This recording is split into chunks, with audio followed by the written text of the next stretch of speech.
Saudara-saudariku, Bapak Ibu sekalian, jamaah waktu duha di Masjid An-Nur ini, semoga kita semua diberikan cahaya, kemuliaan, dan kebaikan yang mengiringi perjalanan hidup kita, menjadikan setiap titian hidup kita bernilai baik di hadapan Allah Subhanahu wa Ta'ala, dan semoga kita diwafatkan dalam keadaan husnul khatimah.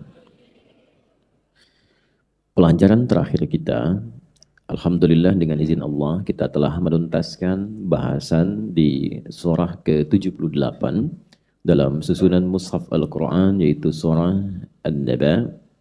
Dan di antara cabang pembahasan di surah An-Naba itu ada bahasan tentang ikhtilaf. Amma yatasa'alun 'anil naba'il 'azim alladzi hum fihi mukhtalifun. Mukhtalifun itu dari kata ikhtalafa, yakhtalifu, ikhtilafan, bahwa mukhtalif jamaknya mukhtalifun. Nah, itu ilmu yang menunjukkan derivasi perubahan kata. Dalam bahasa Arab disebut ilmu sorof namanya. Tapi ilmu sorofnya yang benar, tidak seperti anak sekarang, taba, yatubu, yutuban, fasbaka, yufasbiku, facebookan, ya. Ikhtalafa, yakhtalifu, ikhtilaf. Di dalam surah itu, seperti pernah kita pelajari, Allah Subhanahu wa Ta'ala mengajarkan kepada kita tentang keniscayaan perbedaan-perbedaan. Perbedaan pandangan, beda pendapat, dan menuntun kita bagaimana cara menyikapi setiap perbedaan itu. Dan di alam pun ditampakkan perbedaan. Tadi malam gelap kan? Sekarang sudah terang. Kelihatan wajah antum yang sesungguhnya. Ya, inna fi khalqis samawati wal ardi wa ikhtilafil laili wan nahar la ayatin li ulil albab. Itu ada di surah Ali Imran ayat 190. Nah, kalimat ikhtilaf pertama itu di Al-Baqarah di ayat 164. Inna fi khalqis samawati wal ardi wa ikhtilafi wan laili wan nahar wal fulkil lati tajri fil bahar, dan seterusnya ayat. Jadi di alam pun ada ikhtilaf. Ya. Di tubuh kita pun ada ikhtilaf.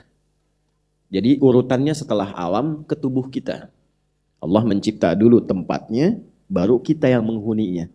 Jadi diselesaikan dulu semua di bumi ini, baru diciptakan Adam alaihissalam untuk persiapan membawa misi memakmurkannya.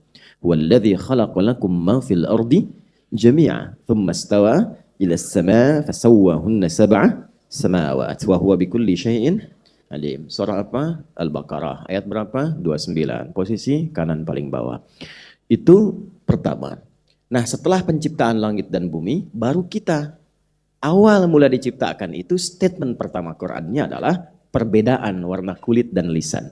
Quran surah ke-30 Ar-Rum di ayat ke-22.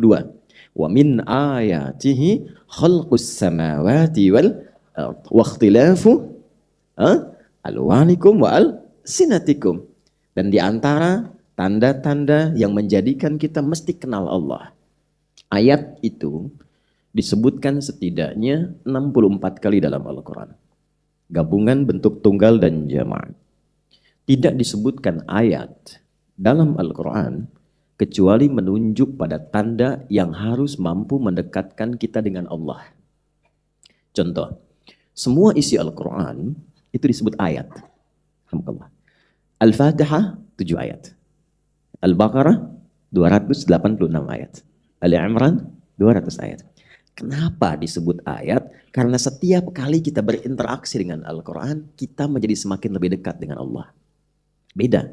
Itu yang dimaksud Quran surah ke-8 Al-Anfal di ayat yang kedua. Wa idza tuliyat 'alaihim ayatuhu zadathum imana. Belum selesai, teruskan. Wa 'ala rabbihim yatawakkalun. Ciri insan beriman itu jika dibacakan ayat-ayat Allah, semakin bertambah kekuatan imannya, semakin kenal dan dekat dia dengan Allah. Itulah ayat. Alam ini dicipta oleh Allah disebut ayat. Ya, tanda yang mengharuskan kita kenal Allah. Karena itu nanti orang yang sudah paham esensi, yang di pertemuan lalu saya ilustrasikan dengan kelapa itu, Ya, ada yang baru lihat kulitnya, ada yang baru bagian dalam batakoknya, gitu ya. Ada yang kemudian baru serabut, tapi ada yang sudah paham keisinya. Oh, ini kelapa bagus nih. Ya. Ini kelapanya dagingnya kayaknya enak, baru pegang sudah paham isinya, baru lihat sudah tahu. Nah, itu disebut dengan orang yang paham esensi. Esensi sesuatu dalam bahasa Arab disebut lubbu syai'. Jamaknya disebut albab. Orang yang paham esensi disebut ulul albab. Nah, ulul albab ini beda dengan manusia biasa. Manusia biasa lihat alam, muncul kekaguman, tapi belum tentu ingat Allah. Wah, indah sekali langit ini ya. Wah, ini bintangnya sedang membentuk rasi. Oh, rasinya apa nih? 1, 2, 3 diukur. Oh, ada penemuan baru. Rasi Nobita misalnya kan ya. Dilihat gitu kan. Misal. Jadi begitu saja. Ulul albab tidak. Begitu dia melihat siapa yang menciptakan keindahan langit ini. Langit tanpa tiang, indah begitu rupa. Subhanaka ma khalaqta hadza batila. Alladzina yadhkuruna Allah qiyaman wa qu'udan wa 'ala junubihim wa yatafakkaruna fi khalqis samawati wal rabbana ma khalaqta hadza subhanaka faqina. Nah, siapa yang bisa begitu itu? Kembali ke ayat sebelumnya. Inna fi khalqis samawati wal ardi wa ikhtilafil laili wan nahari la ayatil liulil. Itu poinnya. Jadi nanti kalau sudah tingkat tertinggi kita merasa kenal Allah itu, semua yang dilihat itu anugerah Allah. Kalau sudah begitu tenang hidup. Melihat anak, titipan Allah bukan karena anaknya. Karena merasa titipan Allah, sehingga berinteraksi dengan anak pun akan berbeda rasanya. Bukan hanya sekedar sayang. Tapi bagaimana menjaga ketika dihisab, anak ini baik ketika kembali kepada Allah. Lihat pasangan, sebagai titipan Allah. Jadi kalau sudah merasa sebagai titipan Allah, memperlakukannya akan beda. Lihat harta, tidak akan sembarangan karena merasa titipan Allah dan tahu akan dihisab. Karena itu tidak mungkin digunakan pada yang haram karena kenal. Itu ringan tapi dalam, singkat tapi padat. Dan kita pun melihat diri sendiri sebagai bagian dari amanah Allah. Jadi mata bukan hanya organ tubuh tapi amanah Allah. Karena amanah, Allah turunkan cara menggunakannya. Coba cek di Quran fungsi mata. Bukan sekedar melihat kan? Seperti sering saya sampaikan, hanya boleh melihat yang baik-baik. Karena amanah. Lisan itu amanah. Allah tak ingin amanahnya dipakai pada yang tidak baik. Saya titipkan motor saya pada Anda. Anda pakai untuk nyuri. Kira-kira bagaimana respon saya? Ya, Allah titipkan pada kita tubuh ini. Dan kita katakan kan saat seseorang berpulang kepada Allah, kita katakan apa? Inna lillahi wa inna ilaihi. Nah, itu cuma di lisan kadang-kadang. Tidak sampai ke hati. Ya. Kalau sudah sampai ke dalam hati, kita rasakan. Kan itu komitmen. Inna, sesungguhnya kita pun semua, tubuh saya ini, lillah punya Allah kok. Wa inna ilaihi raji'un. Dan kita pun pasti akan berpulang, dihisab maksudnya. Itu kalimat inna lillahi wa inna ilaihi raji'un. Pertama, itu ada di Al-Baqarah ayat 156. Itu komitmen. Komitmen. Nah, dalam konteks kita menjalani kehidupan itu, terkadang menjaga komitmen itu tidak semudah yang diucapkannya. Ya, tidak semudah yang diucapkan. Terkadang ada perdebatan. Terkadang ada beda pandangan. Nah, dalam kita menyikapi alladzi hum fihi mukhtalifun, beda pandangan, beda pendapat, seperti apa kita harus menyikapinya? Bagaimana Al-Quran dan Sunnah menuntun kita? Maka kita akan mengambil subtema dari bahasan An-Naba, cabangnya adalah pembahasan tentang fikih ikhtilaf. Mungkin ini akan agak panjang, tapi kalau kita bersabar, bahasannya menjadi penting untuk kita semua. Kalaupun tak mampu bersabar, ya saya cukupkan, saya pulang. Baik, ini pengantarnya. Sekarang mari kita mulai bahasan kita dan saya harap kita bisa fokus karena ini penting. Ya, jadi handphone, kamera ditaruh dulu ya. Nanti setelah itu baru kemudian saya sudah selesai, sudah pulang, silahkan rekam lagi ya. Supaya fokus betul. Dicatat dulu referensinya. Yuk kita mulai. Bismillahirrahmanirrahim. 1. Kitabnya Sunan Abu Daud. Kitabnya Sunan Abu Daud. Nomor hadis 4607. 4607. Kenapa? 4607. 4607. Nggak pakai O. Oh. Sunan Abu Daud nomor hadis 4607. Periwayatnya, saya sampaikan periwayat ini, maksudnya kalau nanti ada beda cetakan, kadang ada ikhtisar. Kalau diringkas itu, gini, kitab hadis itu ada yang komplit, ada yang versi ringkasan. Ringkasan itu biasanya hadis-hadis yang mirip di beberapa topik, itu diambil satu saja, lalu diringkas. Ya, paham ya? Nah, maka disebutkan riwayatnya untuk memudahkan. Ada dua orang periwayatnya. Satu, Abdurrahman bin Amr As-Sulami. Abdurrahman bin Amr As-Sulami. Yang kedua, Hujur bin Hujur. Hujur bin Hujur. Sudah? Keduanya menerima dari sahabat mulia. Nah ini sosok yang menerima dari Nabi. Namanya Al-Irbad bin Sariyah. Al-Irbad bin Sariyah. Ya? Ini dasar pokok pembahasan kita dari sini dulu. Sunan Abu Daud nomor hadis 4607. Periwayatnya, informasi ini sampai langsung kepada kita dari Imam Abu Daud melalui dua sosok Abdurrahman bin Amr As-Sulami dan Hujur bin Hujur, diterima dari sahabat mulia Al-Irbad bin Sariyah. Sudah? Baik, yuk kita mulai. Bismillahirrahmanirrahim. Imam Abu Daud menyampaikan dalam kitabnya bersanad kepada Abdurrahman bin Amr As-Sulami dan Hujur bin Hujur, keduanya menyampaikan, Ataina Al-Irbad bin Sariyah radhiyallahu taala anhu. Satu kali kami mengunjungi di antara sahabat Nabi yang masih hidup. Namanya Al-Irbad bin Sariyah. Titik sampai sini dulu pelajarannya. Saya kalau ngajar hadis tidak langsung ke matan isi tapi sanad dulu.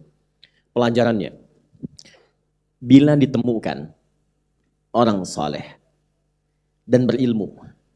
Orang saleh dan berilmu dan ilmunya kredibel, dipastikan menguasai bidangnya, maka jangan hilangkan kesempatan untuk mendapatkan manfaat darinya.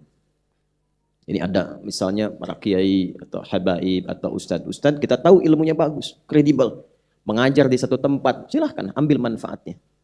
Nah dulu para ulama saleh kita, itu sahabat itu diburu sepeninggal Nabi, karena dari mereka bisa didapatkan informasi dari Nabi dan keberkahan. Yang mahal itu berkahnya. Ya, itu yang mahal. Berkah itu ziyadatul khair, bertambah nilai kebaikannya. Ya, contoh begini. Ada kesan di para ulama kita, dan ini riwayatnya tersambung. Kalau sedang gelisah itu seringkali di antara ulama pun cari ulama lain yang terlihat lebih soleh. Cuman untuk datang, melihat wajahnya saja. Setelah itu pulang lagi. Jadi melihat orang baik itu auranya sudah berbeda. Kadang-kadang cuman kita lihat saja, tenang hati kita itu. Ya, makanya Nabi sering berpesan kan? Ya, ada orang-orang yang ketika kita lihat wajahnya itu kita ingat Allah, kita ingat akhirat. Gitu kan? Ada orang yang kalau kita lihat kita ingat utang, langsung pergi lagi. Baik. Nah, jadi ada kondisi-kondisi itu. Nah, para sahabat itu diburu sepeninggal Nabi. Di antara yang masih hidup, itu ada namanya Al-Irbad bin Sariyah. Maka dikisahkan, ketika sampai di kediaman beliau, itu sedang kurang sehat. Maka datang kemudian mengatakan keduanya, Atainaka zairina, aidina, muqtabisina. Dalam riwayat hadis demikian. Wahai sahabat mulia, kami datang ingin bersilaturahim mengunjungi Anda. Sekaligus kami dengar sedang kurang sehat, kami ingin menjenguk. Ya, bayangkan, ini pelajaran kedua. Silaturahim yang dibangun oleh orang-orang saleh itu dasarnya lillah, bukan materi dunia. Karena itu sehatnya bersilaturahim, sakitnya bersilaturahim. Sukanya bersilaturahim, dukanya bersilaturahim. Pelajaran pentingnya adalah jika ingin membangun persahabatan yang baik, yang erat dan kuat, lekatkan nilai persahabatan itu karena Allah, bukan karena materi. Jangan bangun persahabatan dengan harta benda. Ketika harta berkurang, hilang persahabatan. Jangan karena kedudukan. Ketika kedudukan hilang, Ah, tuh kaget kan? Ya. Muncullah kemudian hal-hal yang tidak diinginkan. Tapi lakukan karena Allah, maka Allah turunkan keberkahan dan keridhaan di dalamnya. Jelas?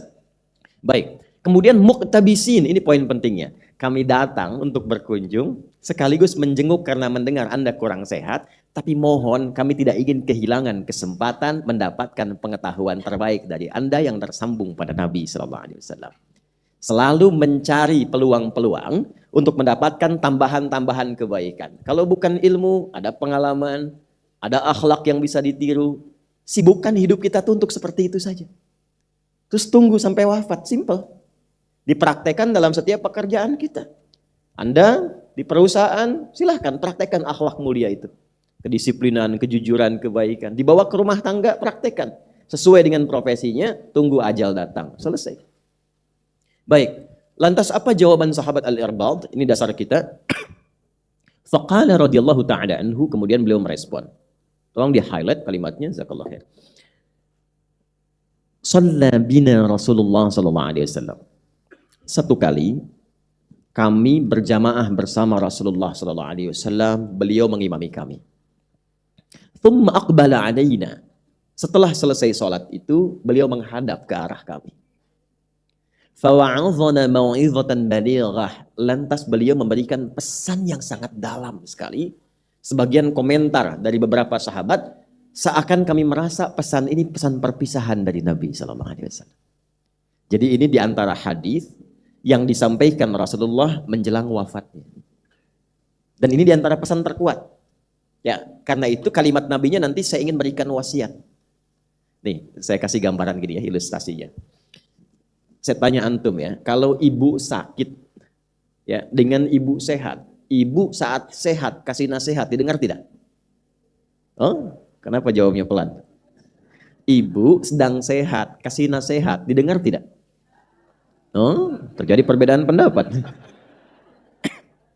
Nah, nanti jangan lupa tahajud ya. Iya, mah kemarin juga tahajud. Tenang aja. Yang kedua, ibu sudah pakai infus, tabungnya 2. Nafas sudah sesak. Anda jenguk ke rumah sakit, ibu bilang, nanti tahajud ya nak. Ya, ingat sama mama ya. Gitu respon Anda bagaimana? Iya mak, insya Allah. Ya kan? Lebih kencang lagi. Nah, pesan yang diberikan oleh orang menjelang wafatnya, kenapa disebut dengan wasiat? Ya, asalnya wasiat itu bukan pesan orang akan meninggal, bukan. Asalnya wasiat itu pesan yang kuat yang harus didengar dan dilaksanakan dengan sungguh-sungguh. Karena itu di Quran pun banyak Allah berwasiat. Wa wassaynal insana, kami wasiatkan. Allah tidak meninggal. Wa huwa hayyun la yamut. Ya kan? Nah, jadi asalnya pesan yang kuat. Kenapa dilekatkan pada orang yang akan meninggal? Karena setiap orang yang sudah di ujung hidupnya itu pesannya lebih cepat didengar dan kuat dibandingkan saat dia masih sehat. Jelas? Nah, balikan lagi, Nabi mau meninggal kasih pesan. Orang tua kita yang bukan Nabi saja kasih pesan kita dengar, apalagi Nabi yang sayangnya luar biasa, melebihi sayang ayah dan ibu kita. Rasulullah. Karena itu ketika menyampaikan pesan penting ini, sikap semua sahabat itu sudah dengar, khusyuk dan baik. Dan optimal untuk melaksanakannya. Apa kalimat Nabi? Usikum bitaqwallah. Wassam'i watta'ati wa in 'abdan habasyiyah. Sebelum saya wafat ini, kata Nabi, saya ingin berpesan yang kuat. Jagalah ketakwaan kalian di hadapan Allah. Jaga takwa kalian. Takwa itu gambaran konektivitas kita dengan Allah. Disebutkan sebanyak 240 kali dalam Al-Quran. Nanti wujudnya banyak. Ada sholat. Kan sholat pertama di Quran dibuka dengan kalimat takwa. Dzalikal kitabu la raiba fihi hudal lil alladzina yu'minuna bil ghaibi wa yuqimunas. Ini kalau pesannya mau simpel, nggak usah terlalu banyak disebutkan. Sebutkan satu kalimat, maksudnya apa? Jaga hubungan kalian dengan Allah, jaga sholatnya. Jangan sampai nanti saya meninggal, kalian umatku nggak sholat. Ya. Dan itu pesan dasar para nabi. Nabi Yakub itu saat akan meninggal, pesan pertamanya itu konektivitas dengan Allah. Dikumpulkan semua anaknya. Bukan bagi-bagi persiapan warisan. Ya, yang disiapkan itu adalah kerukunannya dulu. Materi gampang, kalau anak rukun, harta gampang dibagi. Kalau nggak rukun, perpecahan mungkin terjadi. Yang paling penting tuh kenal Allah dulu, karena sifat rukun itu dasar utamanya kenal Allah. Quran surah kedua ayat 133. Am kuntum syuhada'a idh hadara Ya'qub al-maut? Anda pernah nggak dengar kisah ketika Nabi Ya'qub itu di penghujung mautnya? Idh qala li banihi ma ta'buduna min ba'di. Apa yang beliau kerjakan? Beliau undang, ajak anak-anaknya dikumpulkan untuk memastikan setelah wafat kenal Allah apa enggak nih. Ma ta'buduna min ba'di. Anak-anakku, sekiranya papa meninggalkan kalian, kembali kepada Allah. Kalian masih kenal Allah enggak? Papa pengen pulangnya tenang. Apa jawab mereka? Qalu na'budu ilahaka wa ilaha abaika Ibrahim wa Ismail wa Ishaq ilaha wahida. Pak, jangan khawatir. Tidak ada yang melebihi kepatuhan kami mendengar nasihat Papa kecuali pengabdian kami kepada Allah. Kami ikrarkan, Papa mau pulang sekarang atau besok atau kami duluan, insya Allah kami akan jaga tetap kenal dengan Allah. Tenang. Anak yang dikandung, diberikan ASI, disayang-sayang dan sebagainya. Di penghujung usianya, dia mengatakan, tenang mah, saya akan jaga sholat. Tenang Pak, saya akan baca setiap ayat-ayat Quran di penghujung kehidupan ini. Supaya mendapatkan nilai yang lebih baik. Tenang. Itu poinnya. Maka Nabi mengatakan, itu untuk semua, untuk kita, umatku. Dalam era beliau, sahabat-sahabatnya di hadapannya. Tapi informasi ini mahal, ditujukan dan dihimpun oleh para ulama hadis sehingga sampai ke kita untuk memberikan pesan. Ini bukan pesan Nabi kepada sahabat di zamannya saja, bukan. Termasuk kita saat ini. Usikum bitaqwallah. Jaga takwa kalian dengan Allah. Nanti saya berikan rahasianya. Kenapa takwa itu yang paling penting. Ya. Coba lihat lagi. Saat kita puasa, kan itu juga nggak lepas dari takwa. Ayat puasa Al-Baqarah 183. Ya ayyuhalladzina amanu kutiba alaikumus kama kutiba alal ladzina min la'allakum taqwa.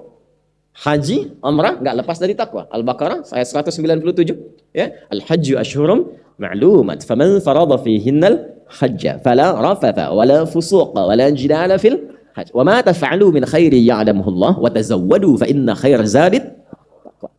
Kurban kemarin takwa juga. La yanalallaha luhumuha wala dima'uha walakin yanaluhu taqwa. Takwa semuanya. Jadi ketika Nabi mengatakan, aku mau wafat, aku ingin pastikan jaga betul hubungan kalian dengan Allah. Apa sifatnya? Jaga sholat ya, puasa ya. Kalau sudah punya kemampuan, kurban ya. Kalau sudah cukup bekal, haji umrah ya. Supaya apa? Wa may yattaqillaha yaj'al lahu makhraja. Kalau kalian punya masalah karena dekat dengan Allah, punya Allah, Allah tuntaskan semua persoalannya. Jadi dengan takwa itu nanti tingkat terdalamnya kita merasa punya Allah dalam diri kita. Kalau sudah merasa punya Allah, hidup ringan demi Allah ya akhi. Ringan sekali. Karena merasa punya Allah. Kita nggak sedih saat ada persoalan. Karena punya Allah yang pasti memberikan ketentraman. Kita nggak akan sedih saat belum diterima pekerjaan. Karena kita merasa punya Allah yang sudah mengatur yang terbaik untuk kita. Itulah takwa. Ya, wattaqullaha la'allakum tuflihun. Tingkatkan takwamu kepada Allah supaya engkau lebih bahagia. Wattaqullaha wa yu'allimukumullah. Tingkatkan takwamu kepada Allah supaya terus bertambah pengetahuanmu. Kuncinya itu. Sebelum Nabi wafat, kalimat takwa itu yang pertama diwasiatkan. Itulah rahasianya. Kenapa setiap pekan khatib Jumat memberikan pesan takwa. Itu. Kemudian wasam'i wa ta'ati. Kalau sudah jelas, sudah paham, dengar patuh. Maka kita sebutkan sami'na wa ata'. Bukan sami'na wa nanyaina. Kami dengar, kami konfirmasi. Ya. Kalau udah paham, lakukan. Subuh 2 rakaat. Sudah 2 rakaat saja. Gak usah banyak dibahas. Wah. Berdiskusi mencari dalil kenapa subuh 2 rakaat. Udah 2 tuh udah 2 aja. Semakin dicari, semakin gak sholat nantinya. Paham? Ya. Kemudian jaga hubungan baik dengan yang mimpin kalian siapapun. Doakan mereka, mereka mendoakan kalian dan saling menyarankan pada kebaikan. Walaupun mungkin tidak ideal seperti yang kalian rasakan. Nanti ditafsir di hadis Muslim nomor hadis 1855 dari seorang sahabat bernama Auf bin Malik al-Ashja'i. Ya, tusalluna alaihim wa yusalluna alaikum. Nah, apa hubungan dengan bahasan kita? Perhatikan redaksi berikutnya. Man ya'ish minkum ba'di. Siapapun yang hidup di antara kalian setelah saya wafat. Itu batuk. Siapapun yang hidup di antara kalian setelah saya wafat. Man itu menunjuk laki-laki, perempuan dengan semua gender, dengan semua tingkatan lintas sosial. Semua, siapapun. Fasayara fihi ikhtilafan katsiran. Siapapun yang hidup setelah saya wafat nanti, dia akan mendapati banyak sekali perbedaan-perbedaan. Beda pandangan, beda pendapat yang mungkin mengarah pada perselisihan. Dah, ya.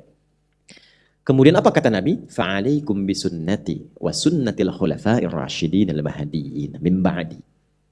Maka aku berikan rumus, kalau kalian temukan perbedaan-perbedaan dalam bidang apapun dalam hidup, maka cara mengatasinya, kembalilah kepada sunnahku, bagaimana aku menuntun menyelesaikan persoalan itu, yang juga dipraktekkan oleh para penggantiku setelah aku. Dan sepakat ulama nanti di situ kiranya ada 4. Abu Bakar As-Siddiq radhiyallahu taala anhu, Umar bin Khattab radhiyallahu taala anhu, Utsman bin Affan radhiyallahu taala anhu, dan Ali bin Abi Thalib radhiyallahu taala anhu. Itu kalimat Nabi sebelum beliau wafat, setidaknya memberi pesan setelah beliau wafat akan muncul banyak perbedaan-perbedaan yang terkadang mengarah kepada apa? Perselisihan. Baik beda pendapat sebabnya ataupun juga beda pendapatan. Ya, saya ke Bogor kemarin, ya angkot ingin mencari pendapatan karena beda, mendapatkan satu kesusul yang lain, marah. Di bisnis dagang, kan persaingan beda-beda, tiba-tiba berselisih, ya. Ya kita nggak usah masuk politik. Yang kita ingin tarik yang paling cepat saja. Nah ini yang penting untuk kita bahas. Ironisnya, perbedaan yang mengarah pada perselisihan itu terjadi bahkan dalam praktek keagamaan. Ini poinnya. Beda kunut dan tidak kunut, debat. Sehingga ujung-ujungnya nggak ada yang ke masjid.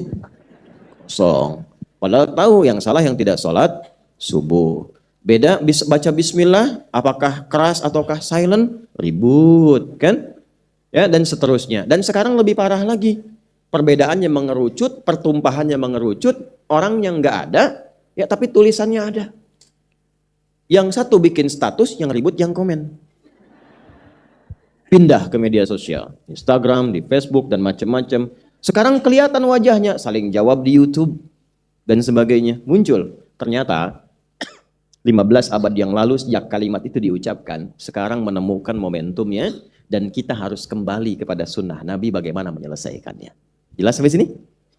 Halo, jelas? Alhamdulillah. Nah, ini mukaddimahnya. Ya. Sekarang kita mulai isinya. Bismillah. Yuk, sekarang saya akan runtutkan dulu.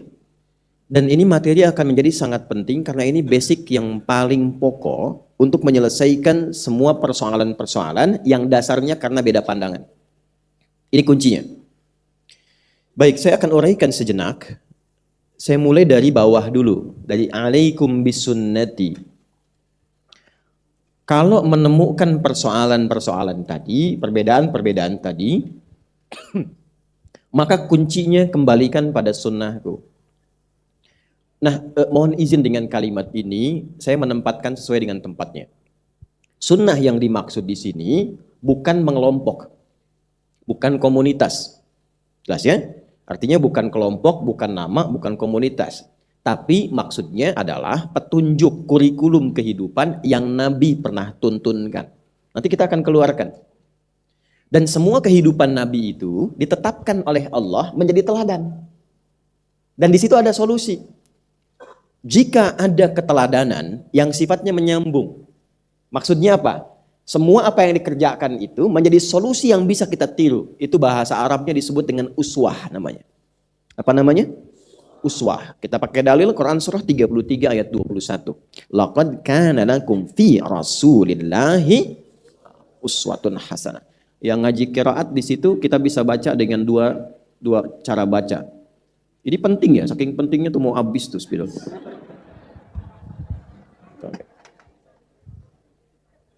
Mau habis spidol. Ya, bismillah. Nah, perhatikan baik-baik. Ini pakai uswah. Tapi bisa juga dibaca dengan kasrah, iswah. Jadi bisa uswah, bisa iswah. Riwayat Qalun, Warash dari Nafi' itu dibacanya pakai i. Laqad kana lakum fi Rasulillahi iswatun. Bisa uswah, bisa iswah. Dua riwayatnya tersambung pada Nabi sallallahu alaihi wasallam. Kenapa bisa dibaca dua riwayat? Karena ternyata ini mewakili semua makna tafsirnya. Kalau kita nanti belajar spesialisasi bahasa Arab, kita akan temukan setiap harokat itu punya makna.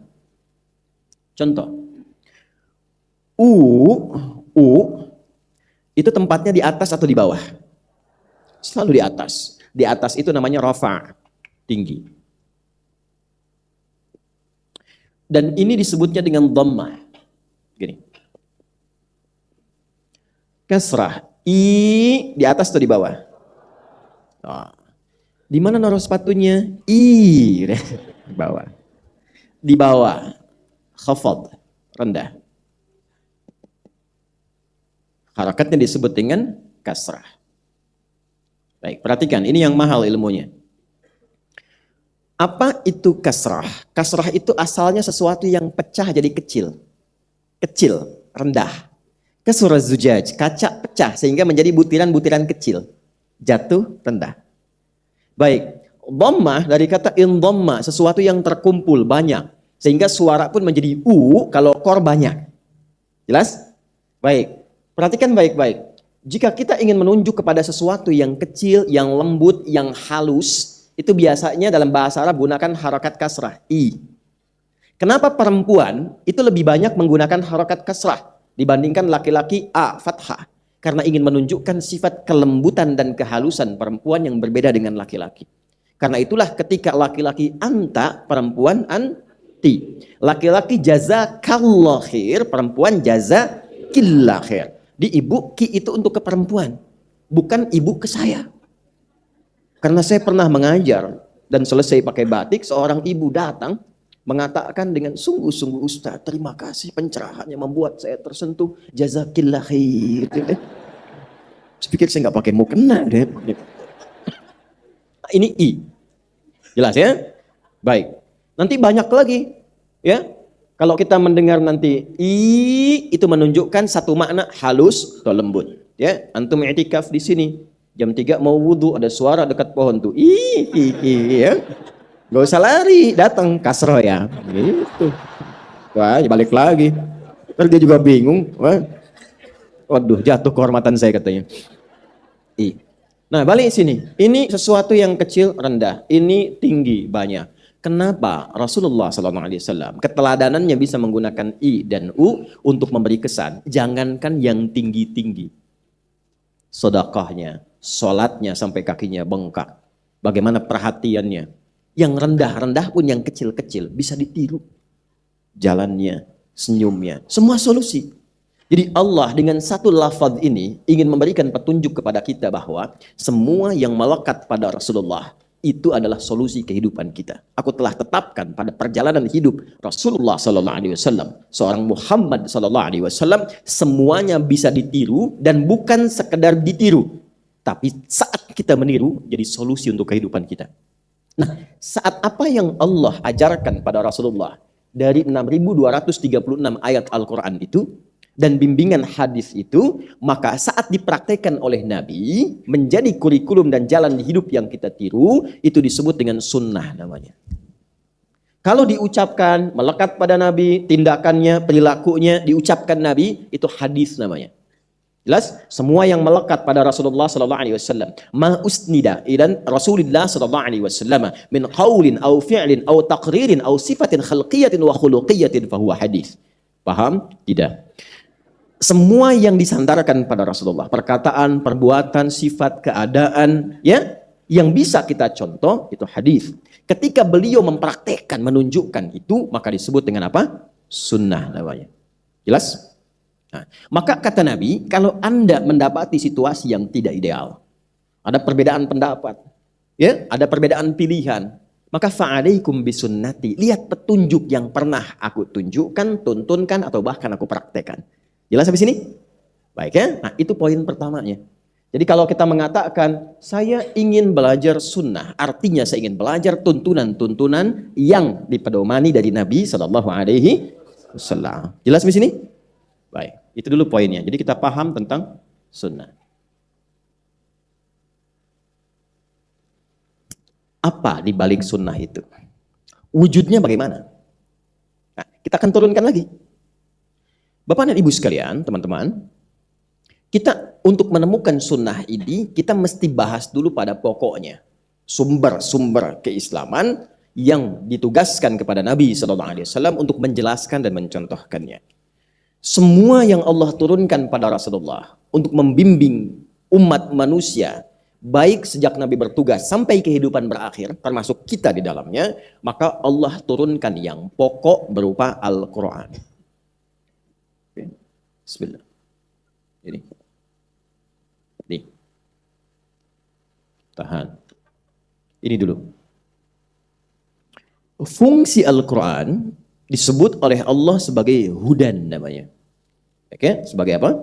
Hudan. Ada di Quran surah kedua Al-Baqarah ayat 185. Syahrul Ramadan alladzi unzila fihil Quran. Apa fungsi Al-Quran? Hudan lin. Nah, hudan itu artinya pedoman berkehidupan. Kurikulum hidup. Jadi semua tentang hidup kita itu ada di sini. Dan ini sudah fitrah kehidupan. Di setiap era berganti, sejak Nabi Adam turun, Nabi Adam itu turun ke bumi, memulai misi, itu Allah tidak biarkan hampa beraktivitas, diturunkan pedomannya. Adam, kalau engkau ingin kerjakan ini petunjuknya. Ini yang dilakukan, ini yang terlarang. Jangan kerjakan ini, nanti resikonya akan begini. Itu sejak Adam dan Hawa turun, Allah berikan hudan. Dari mana kita taunya? Quran surah kedua Al-Baqarah ayat 38 misalnya. Qulna bitu minha jami'a fa imma ya'tiyannakum minni huda faman tabi'a hudaya fala khaufun 'alaihim wa lahum yahzanun. Nanti setiap ganti era Adam meninggal. Muncul eranya saya cepat ke Nabi Nuh alaihissalam. Allah nggak biarkan umat di era itu tidak mendapat petunjuk. Era Adam dengan eranya Nuh alaihissalam berbeda, karakteristiknya nggak sama. Secara antropologis keadaan sosialnya beda, perkembangan kemajuan berpikirnya beda, maka diturunkan petunjuk sesuai dengan kebutuhan masyarakat di era itu. Cepat, lompat saja ke Nabi Ibrahim alaihissalam. Beda umat Nabi Ibrahim dengan umatnya Nabi Nuh.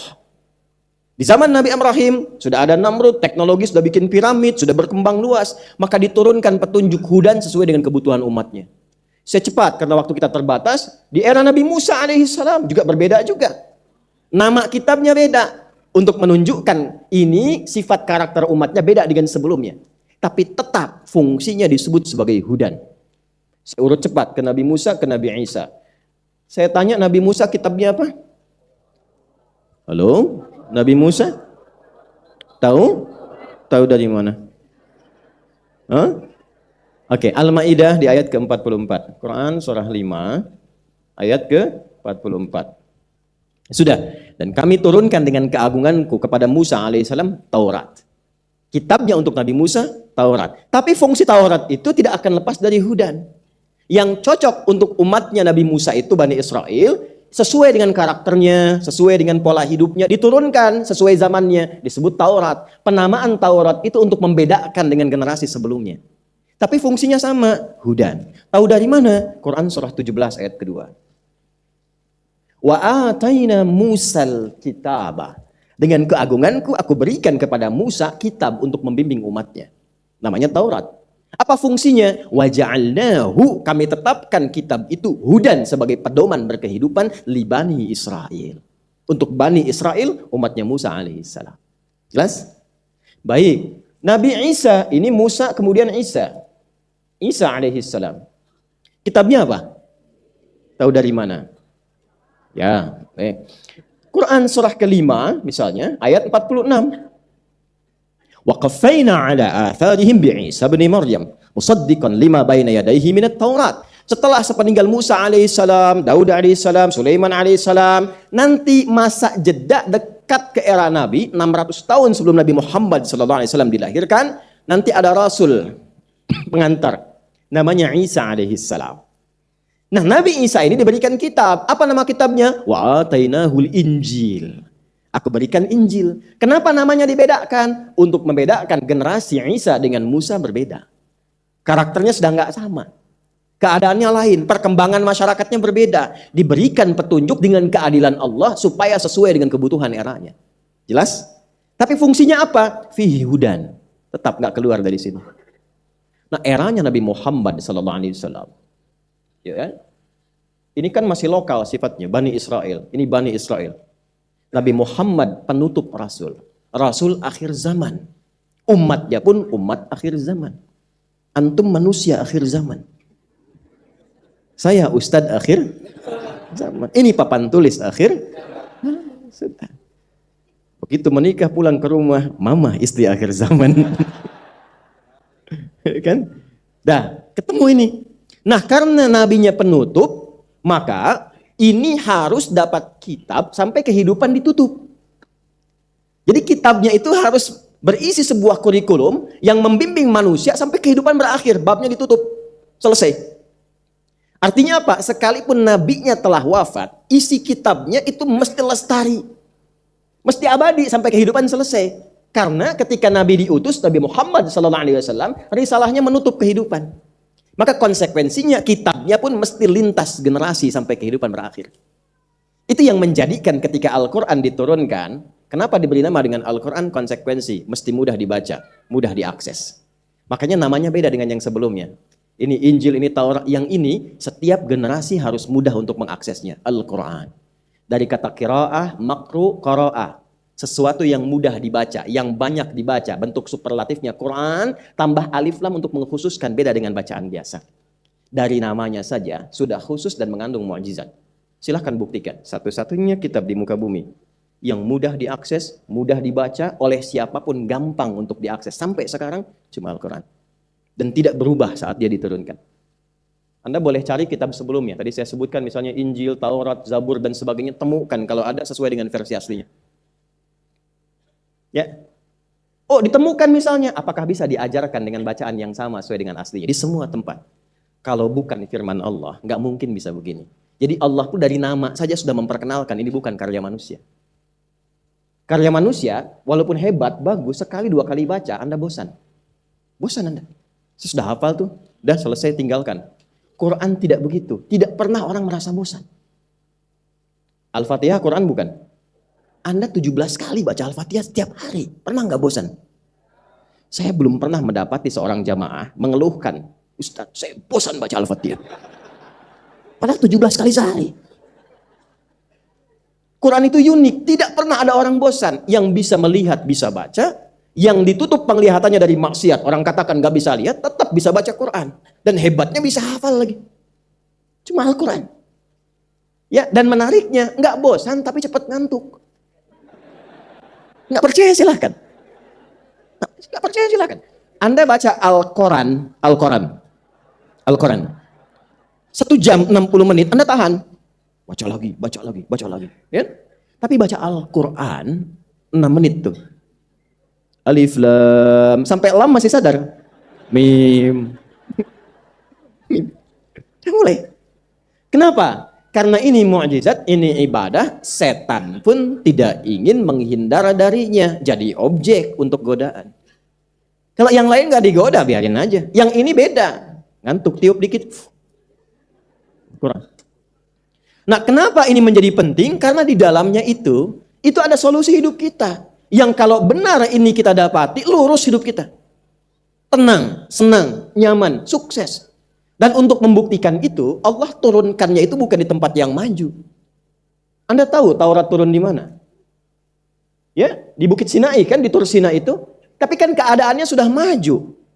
Ya, kehidupan zaman itu kan rajanya Firaun, maju kan? Nabi Isa di Romawi sudah maju. Di era Nabi Muhammad SAW ada Romawi, ada Persia, tapi Qurannya nggak turun di situ. Turunnya di lembah Tandus yang kriminalitasnya tinggi, orang-orangnya hampir pada umumnya nggak kenal kebaikan. Jadi semua jenis keburukan khatam semua. Betul, semua jenis keburukan khatam. Turunnya di situ. Disebut dengan jahiliyah. Tiba-tiba diturunkan Al-Quran, berubah ini menjadi khairu ummah. Khairu ummah. Yang rakus jadi dermawan, yang keras jadi lembut, yang tadinya lemah jadi kuat. Maaf, yang fakir jadi kebangetan kayanya. Bukan kaya lagi, kebangetan kayanya, tinggi. Yang tadinya biasa jadi pintar, yang pintarnya itu jenius. Ya, Ibnu Abbas radhiyallahu taala anhu itu belajar bahasa asing cuma 3 hari, Pak. Setelah hafal Quran. Cepat sekali, akselerasinya cepat sekali. Ini dahsyat ini. Makanya setan nggak mau antum dekat dengan Quran itu. Setan nggak mau antum mengkaji Quran karena di sini ada inti kehidupan kita. Apakah hanya untuk sahabat Nabi saja? Allah. Coba silahkan cek, kan maju kan, dibawa ke Yathrib. Yathrib itu kan, maaf, tempat tertinggal, ekonomi tertinggal, kriminalitas tinggi, konflik sosial 600 tahun nggak selesai antara Aus dan Khazraj. Allah cuma turunkan Quran, berubah jadi Al-Madinah Al-Munawwarah. Kotanya maju, ekonominya stabil, ada piagam bersama, disepakati, dan dibawa kemanapun, hebat. Jangan cukupkan di situ. Nabi meninggal, sahabat mengajarkan, pindah ke beberapa tempat, semua generasi yang ikut isi Quran ini, semua maju. Dibawa ke Afrika Utara, kan satu orang yang cuma ekspedisi, baca sejarahnya. Ya, Amr bin As itu, ya, kan itu ekspedisi tuh. Dari mana? Afrika Utara, dari Mesir dulu. Dari Mesir, kemudian singgah ke Libya, di Torablus, itu di Torablus itu di Tripoli, itu tukang cukurnya Nabi yang biasa cukur Nabi, wafatnya di situ. Di ibu kotanya itu ada kuburannya itu. Ekspedisi. Nanti terus jalan ke Tunisia sampai ke Syam, sampai di Syria, di Damaskus. Ya, ada masjid namanya Muawiyah, Masjid Muawiyah di situ. Itu sampai ke sana, semua tempat yang dilewati maju dan menerima Islam.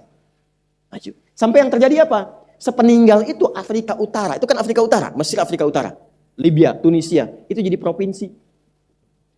Ibu kota negaranya di Madinah. Provinsinya Afrika Utara, se-Afrika Utara provinsi. Gubernurnya namanya Musa bin Nusair. Pangdam Afrika Utaranya, Pangdam Afrika Utara. Itu Tariq bin Ziyad namanya. Tariq bin Ziyad. Kedatangan di era ini tamu-tamu dari Andalusia. Andalusia itu Iberia sekarang, ada Portugal, Spanyol, ya.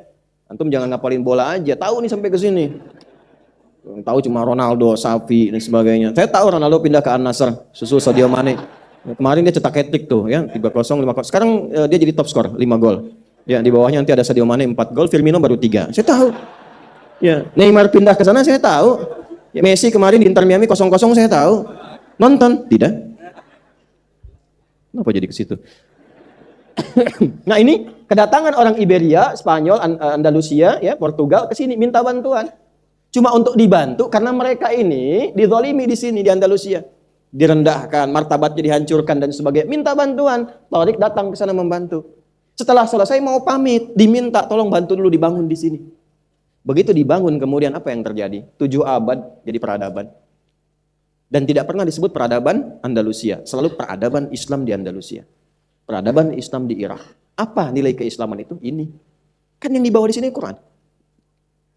Jadi semua kurikulum Quran itu isinya solusi kehidupan. Ya, makanya umat Islam itu kalau dekat dengan Qurannya, paham dan diamalkan, itu udah pasti, nggak bisa ditawar, pasti maju, pasti senang, pasti tenang hidupnya. Udah rumus tuh. Dan ada problem sekarang.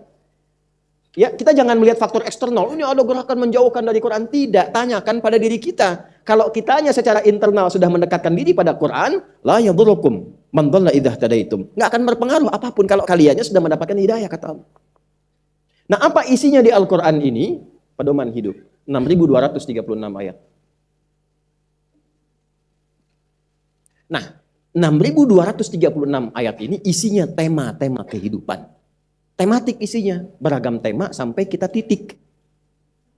Tek, selesai ajal. Ini tema hidup kita. Dari belum lahir, dilahirkan sampai wafat, ada di sini semua. Ini maaf ya, saya baca cepat, nggak usah dicatat, percuma nanti ya. Saya baca cepat saja ya. Misal, dari sebelum kelahiran sejak dalam kandungan diinginkan bayi yang lahir itu kemudian sehat, baik, dekat dengan Allah. Apa doanya? Quran surah ke-7 ayat 189.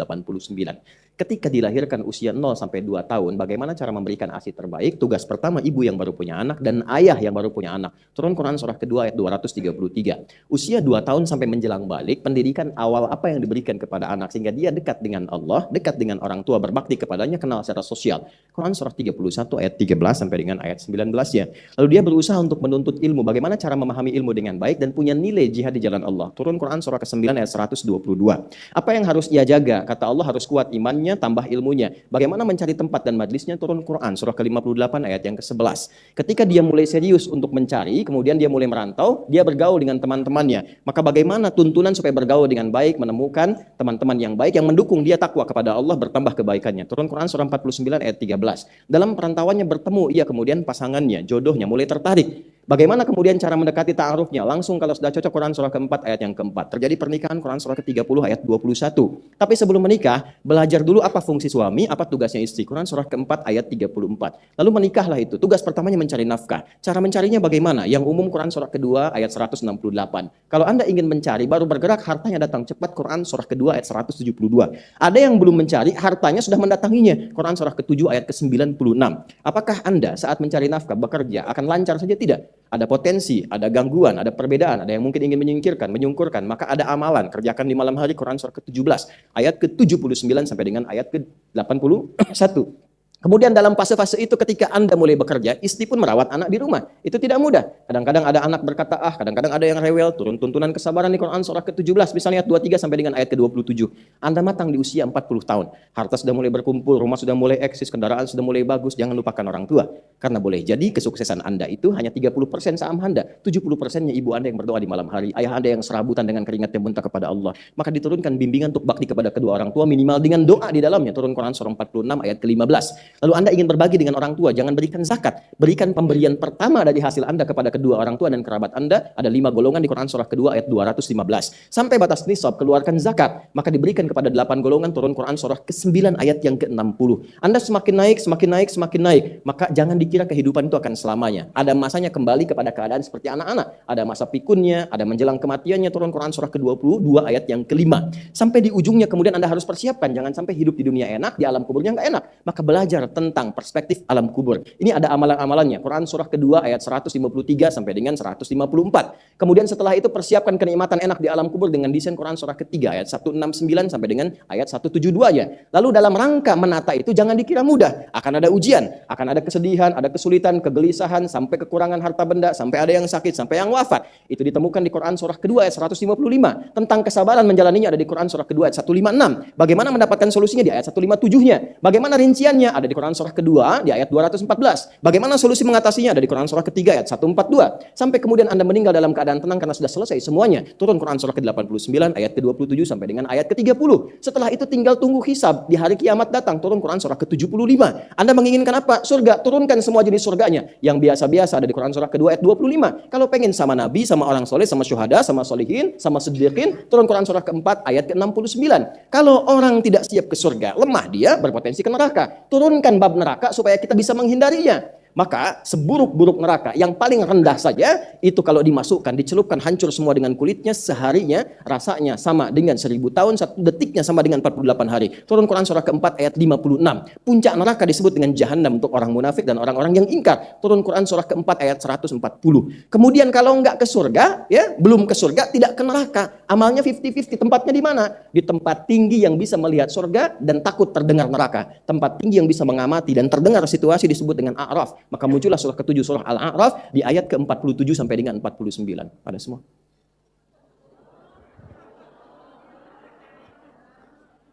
Bukan Masya Allah, ya Allah, bukan itu. Ada. Semua. Enggak ada yang enggak ada, ada semua. Nah, detil mempraktekkan itu, memahaminya bagaimana, menerapkan, mengimplementasikan dalam hidupnya bagaimana. Nah, itulah tugas Nabi. Nabi tugaskan. Ketika ditugaskan itulah semua yang bersumber dari keterangan Rasulullah SAW ditunjukkan oleh beliau, dipraktekkan oleh beliau, itu yang disebut sunnah. Ulama kita sudah mendokumentasikan semua perjalanan praktek kehidupan Nabi ini dari sunnah-sunnah beliau dalam bentuk kitab. Ada dokumennya. Seperti Al-Quran pun sudah ada bentuknya mushaf. Jadi nggak ada alasan lagi. Nah, dokumen tentang sunnah ini disebut dengan kitab hadis namanya. Yang jarang diketahui, kitab-kitab hadis itu sebetulnya isinya tematik. Contoh, yuk di antara Bapak dan Ibu yang paling viral, yang paling populer kitab hadis apa namanya misalnya? Sahih Al-Bukhari. Ya. Sahih Al-Bukhari itu nama aslinya ini. Al-Jami As-Sahihul Musnad Al-Mukhtasar min umuri Rasulillah sallallahu alaihi wasallam wa sunanihi wa ayyamihi. Itu nama aslinya. Ya ulangi. Al-Jami As-Sahih Al-Musnad Al-Mukhtasar min umuri Rasulillah sallallahu alaihi wasallam wa sunanihi wa ayyamihi. Itu nama asli kitabnya. Karena kepanjangan disingkat Sahih Al-Bukhari. Al-Jami, kitab ini saya susun dengan tema-tema yang luas. Terdapat 97 tema. As-Sahih, Isinya saya sudah teliti, valid, musnad. Saya teliti tersambung kepada petunjuk Nabi. Al-Mukhtasar, saya tidak bertele-tele menguraikannya. Yang saya turunkan, nih konstruksinya. Ayatnya apa? Ayat Qur'annya. Dibuat topik, ada temanya. Misalnya, tema 1 Kitabatul Wahyi. Tema 2 Kitabul Iman. Tema 3 Kitabul Ilmi. Kitabul Iman, Anda sering bertanya, Ustadz bagaimana caranya menaikkan iman dan dijaga supaya nggak turun. Kadang iman saya naik turun. Kalau naik semangat ibadah, kalau turun lemah. Gimana caranya? Maka oleh beliau dibuat namanya topik kedua, Kitabul Iman, ada subtopik. Di subtopik ini ada ayatnya, ada hadisnya. Total 57 hadis. Semua hadisnya di kitab ini diteliti. Ketat sekali sampai ke Nabi. Menerima dari sipulan sampai ke Rasulullah SAW. Jadi konstruksinya ada ayat, subtopik, ada ayat, kemudian setelah itu hadisnya apa? Ayat, hadisnya apa?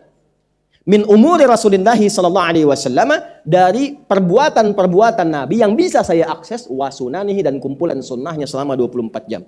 Wa iyamihi, dan kegiatan hariannya. Itu isinya.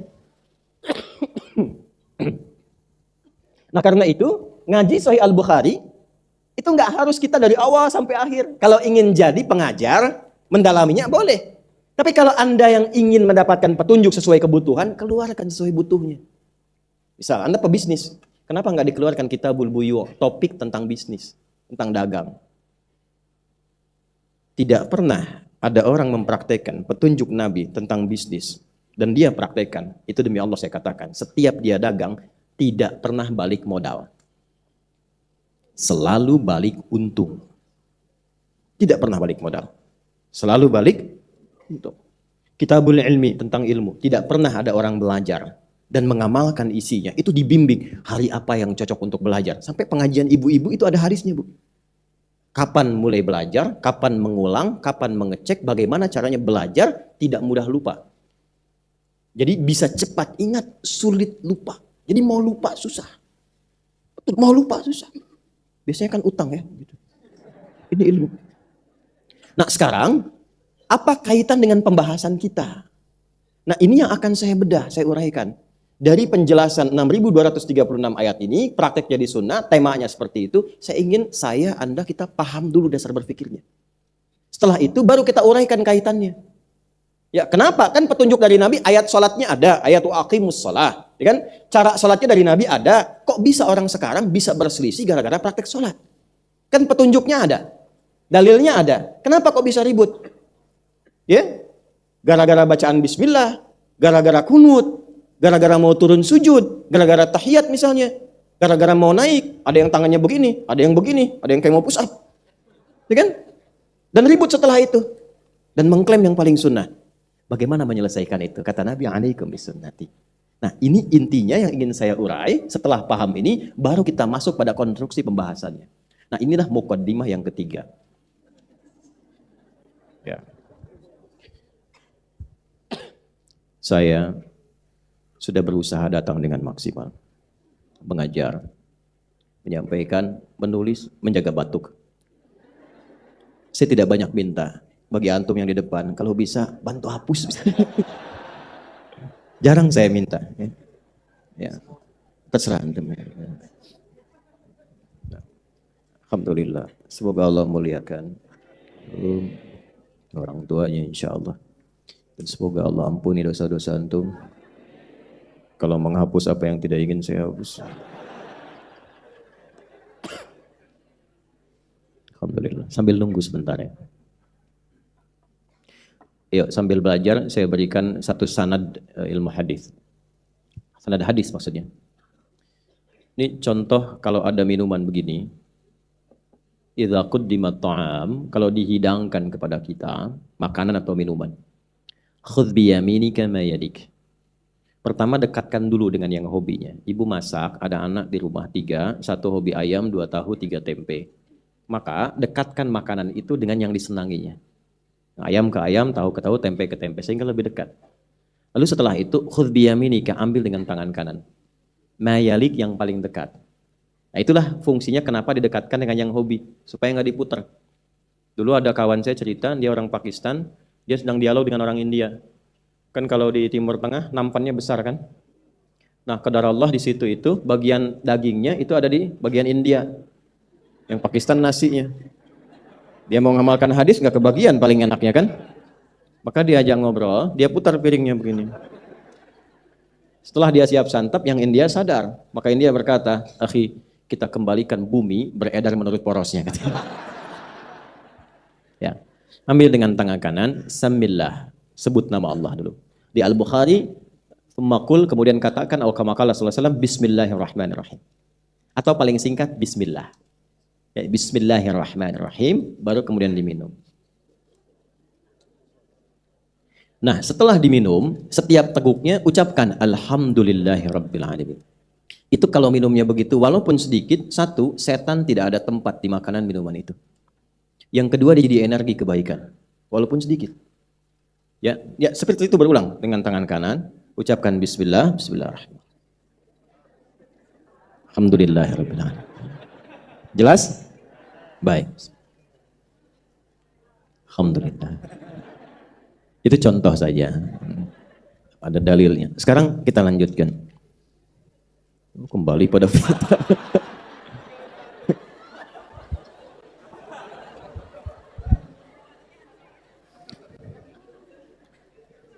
Ya, lihat sini.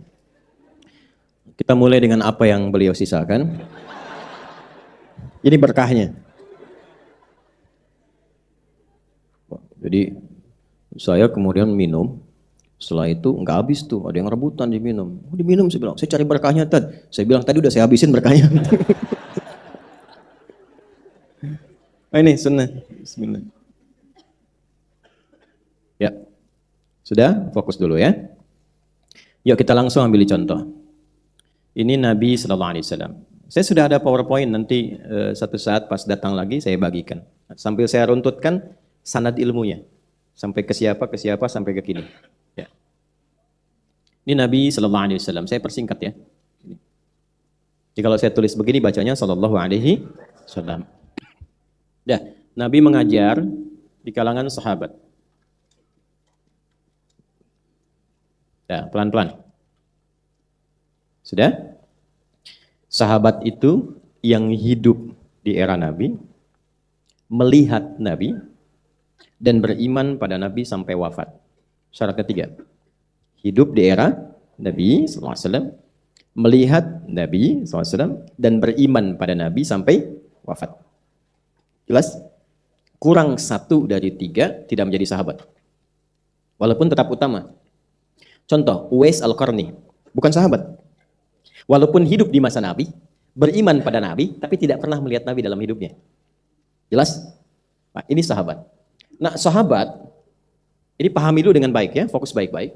Ini tinggalnya di tempat yang beragam, tidak semua tinggal di tempat yang sama. Ada yang menetap di Mekah. Baik.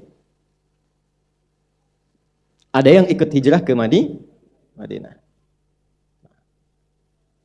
Madinah pun itu areanya terbatas dulu. Jadi kalau Anda umrah atau haji ke Masjid Nabawi, nah yang disebut Madinah itu tempo dulu itu area Masjid Nabawi itu. Di luar itu sudah luar area Madinah. Di Kuba misalnya, Tabuk misalnya, ya. Kemudian ke Uhud misalnya itu sudah bukan areanya. Sekarang diperluas masuk area kekinian. Yang ingin saya katakan, tidak semua sahabat itu tinggal di tempat yang sama. Jelas? Ya, dia punya tempat tinggal yang beragam. Ini penting sekali saya sampaikan dulu supaya nanti bisa dipahami dengan baik. 3. Jadi saya bahas dari segi tempat dulu. Ini definisi sahabat 1, 2 dari segi tempat. Ketiga, dari segi waktu masuk Islamnya. Waktu menjadi muslimnya. Kenal Abu Hurairah? Ya, ayo bilang aja kenal, gak apa-apa. Abu Hurairah itu masuk Islamnya 3 tahun sebelum Nabi wafat. Sudah. Nabi wafat usia berapa?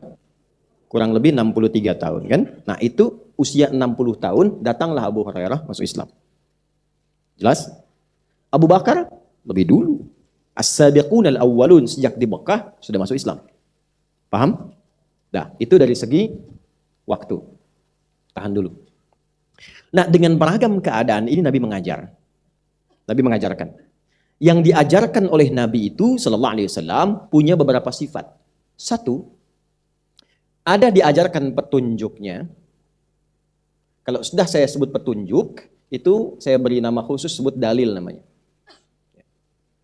Ada dalilnya, ada contohnya.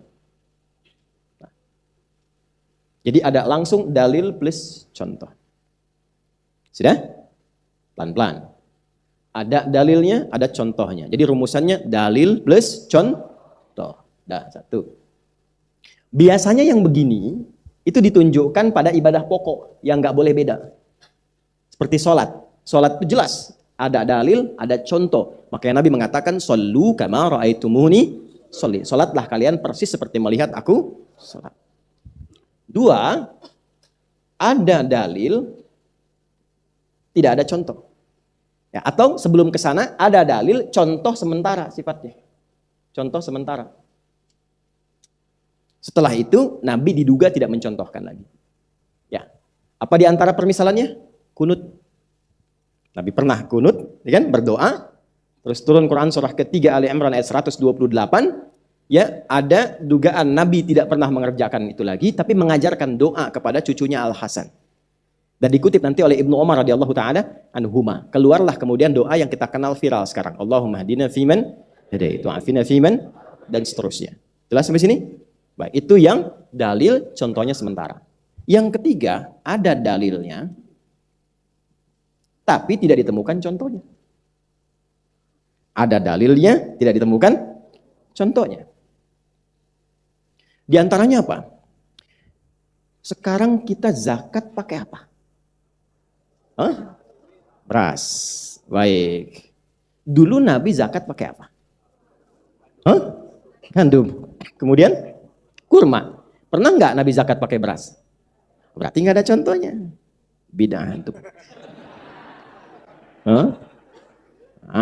Cara memahaminya tidak begitu. Ada nggak dalilnya? Ada. Bagaimana memahami dalil itu? Ada metodologi namanya kias, analogi. Oh, kurma, gandum itu makanan pokok di era Nabi. Nah, sekarang makanan pokok kita apa? Bukan nasi. Beras itu makanan pokok bagi hewan yang punya tembolok. Ayam, bebek, makan tuh beras. Ya. Kita makanan pokoknya tapi sumber nasi dari sekalipun nggak ada contoh spesifik, tapi dalil yang mengarah ke situ ada. Jelas? Ada lagi yang sifatnya samar. Ya, samar. Samar tuh nggak kelihatan langsung gitu. Ya, nggak kelihatan langsung. Nabi tidak mengiyakan, tapi juga tidak menolak. Dalilnya sifatnya samar. Contoh nggak ada sama sekali. Biasanya disebut dengan takrir bagian keempat itu. Ketetapan Nabi yang Nabi tidak mengiyakan, tidak menolak. Tapi didiamkan. Nah, diam ini tandanya setuju. Nanti adopsi dari sini di bab nikah, dilamar. Kalau perempuan dilamar hanya diam, itu tanda setuju. Makanya kalau menolak, bersuara, Bu. Jangan diam. Ya, kaidah usul fikihnya berbunyi as-sukutu alamatu he'eh. Ya. Ya, diam itu tanda setuju. Nah, contoh. Nabi itu sedang semeja dengan Khalid bin Walid, jenderal perang, panglima. Tiba-tiba Khalid itu menguji ingin makan dhab. Dhab, ya, itu kayak binatang gurun gitu ya. Ya, sejenis biawak atau kayak kadal begitu, jenis biawak lah. Digurun tapi namanya dhab. Kemudian dihidangkan, dimasak. Wallahu a'lam apakah dibakar ataukah diguling dan sebagainya, ada. Lalu ini yang menarik, Nabi dihidangkan, Nabi nggak makan. Lalu Khalid mencoba. Begitu Khalid coba, Nabi mendiamkan, nggak komen. Jadi dilarang juga tidak, tapi Nabi nggak makan. Contoh nggak ada, dalilnya nggak sahih langsung. Nabi mendiamkan. Nah, karena tidak dilarang di hadapan Nabi itu, maka ini hukumnya dibolehkan. Ya, boleh di hadapan Nabi. Kenapa demikian? Ternyata ketika dilihat, oh bukan karena haramnya, persoalannya Nabi nggak selera saja. Kalau ada kambing, kenapa makan itu? Ya kan? Tapi persoalannya kenapa Khalid mencoba? Karena Khalid itu banyak waktunya di peperangan. Kalau sedang perang, susah ketemu kambing guling. Yang ada kan hewan begini, kalau nggak tahu hukum gimana makan? Nanti itu diadopsi oleh pasukan khusus kita. Apa hukumnya makan ular? Apa hukumnya makan singa misalnya? Apa hukumnya makan harimau? Nggak ada yang biasa-biasa. Kalau nggak tahu hukum begini, susah menemukan hukum. Kelaparan sendiri. Kata musuh nggak usah diserang, ntar mati sendiri. Nah ini hukum 4. Nah keempat-empatnya ini kalau sudah ada, ini dasar dulu ya. Ini masuk dalam kategori sunnah. Jelas? Gak boleh dibilang bid'ah. Tidak boleh dibilang Nah, jadi sunnah itu ada yang dalil plus contoh, ada yang dalil contohnya sementara, ada yang dalil nggak ada contohnya, ada yang dalilnya samar tapi ditetapkan oleh Nabi. Nah dari sini saya mengoreksi sedikit dulu. Koreksi sedikit. Apa koreksinya? Anda jangan katakan begini, tidak setiap yang tidak ada contoh dari Nabi itu bid'ah. Itu pernyataan kurang lengkap. Jelas ya? Mana contohnya dari Nabi? Nah itu biasanya baru sampai sini belajarnya. Yang ini belum. Karena nanti tidak semua yang tidak Nabi contohkan tidak menjadi sunnah. Karena ada perkara yang sangat jelas gak butuh contoh lagi. Ada perkara yang ringan yang semua orang bisa kerjakan. Tinggal Nabi tunjukkan contohnya masing-masing prakteknya. Sesuai kebutuhannya. Jelas? Dan itu ulama sudah sepakat semua sedunia. Jadi kalau antum beda, antum yang beda sendiri. Paham ya? Nah ini dulu. Dan tidak boleh kita berprasangka yang tidak baik. Jadi jangan mengecilkan orang, menuduh orang dan sebagainya. Tidak, kita sedang belajar untuk memahamkan diri kita. Jadi kalau ada pernyataan, statement misalnya, itu nggak ada contohnya, bid'ah, itu kurang lengkap. Ya, tidak juga harus langsung menyalahkan. Tidak, itu kurang lengkap. Itu baru versi yang pertama yang ini. Nanti kita akan belajar kenapa ada ini, seperti apa cara menyikapinya. Semua yang 4 ini, itu diajarkan sempurna oleh Nabi SAW, sesuai dengan keadaan umatnya. Jika umatnya dipandang mampu dengan satu cara saja, maka hanya akan ada satu dalil, satu cara. Contoh, takbir. Apa yang diucapkan oleh kita saat takbir dalam salat? Sayaqulu Allahu Akbar. Maka diucapkan Allahu Akbar. Kalimatnya cuma satu, contohnya satu. Dan gak ada versi yang lain. Nah kalau sudah caranya satu, contohnya satu, ini menunjukkan bahwa semua umat Islam mampu mengerjakan dengan cara yang sama. Jelas? Maka pada yang demikian tidak usah kreatif. Udah keseringan Allahu Akbar, Allahu Rahman. Gak usah. Nah itulah bid'ah. Jelas? Itulah mengada-ngadakan sesuatu dalam konteks beribadah, beragama, dan melanggar apa yang sudah ada ketentuannya. Sudah paham? 2, ini yang satu dalil, satu contoh. 2, ada yang beragam dalil dan beragam contoh. Kalau ada yang seperti ini, itu tandanya umat Islam itu dipandang karakternya tidak mampu melakukan dengan satu cara yang sama. Mesti ada keadilan Allah yang menurunkan petunjuk yang bisa dikerjakan oleh semua karakteristik umat itu. Kenapa? Karena semuanya itu dipandang nggak bisa mengerjakan satu cara yang sama. Nah nanti di bab ini ada yang sifatnya bacaan, ada yang sifatnya gerakan. Contoh yang bacaan. Kita kan taunya Al-Quran yang kita baca. Baik. Dengan satu bacaan cara. Saya ambil yang paling gampang pertengahan. Yang kita hafal, populer, dan mudah untuk dihafalkan. Ad-Duha. Kita baca sama-sama. Bismillahirrahmanirrahim. Wad-Duha. Wal-layli idha ma wad. Walal khairul wala saufa.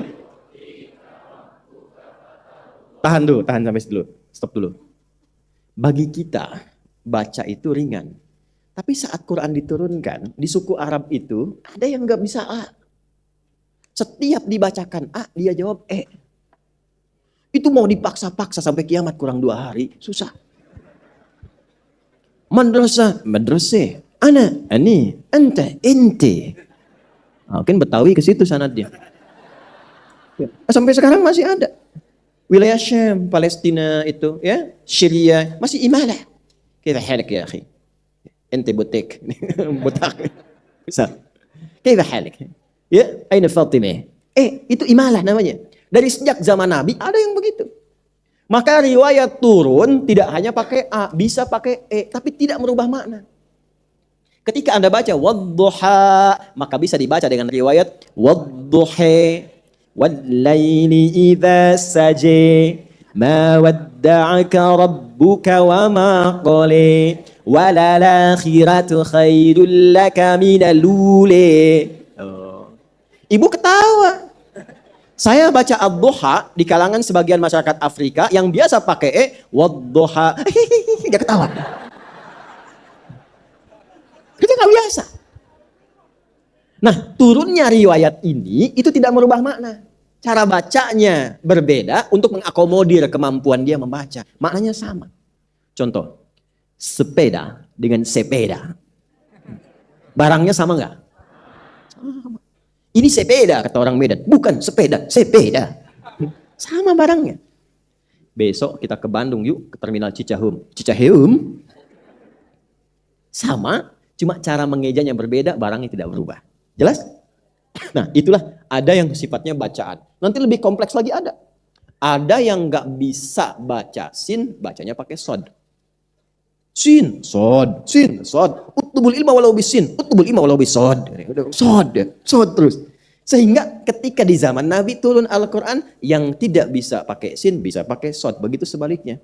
Ihdinas siratal mustaqim. Sirat pakai sod. Ada yang nggak bisa pakai sod.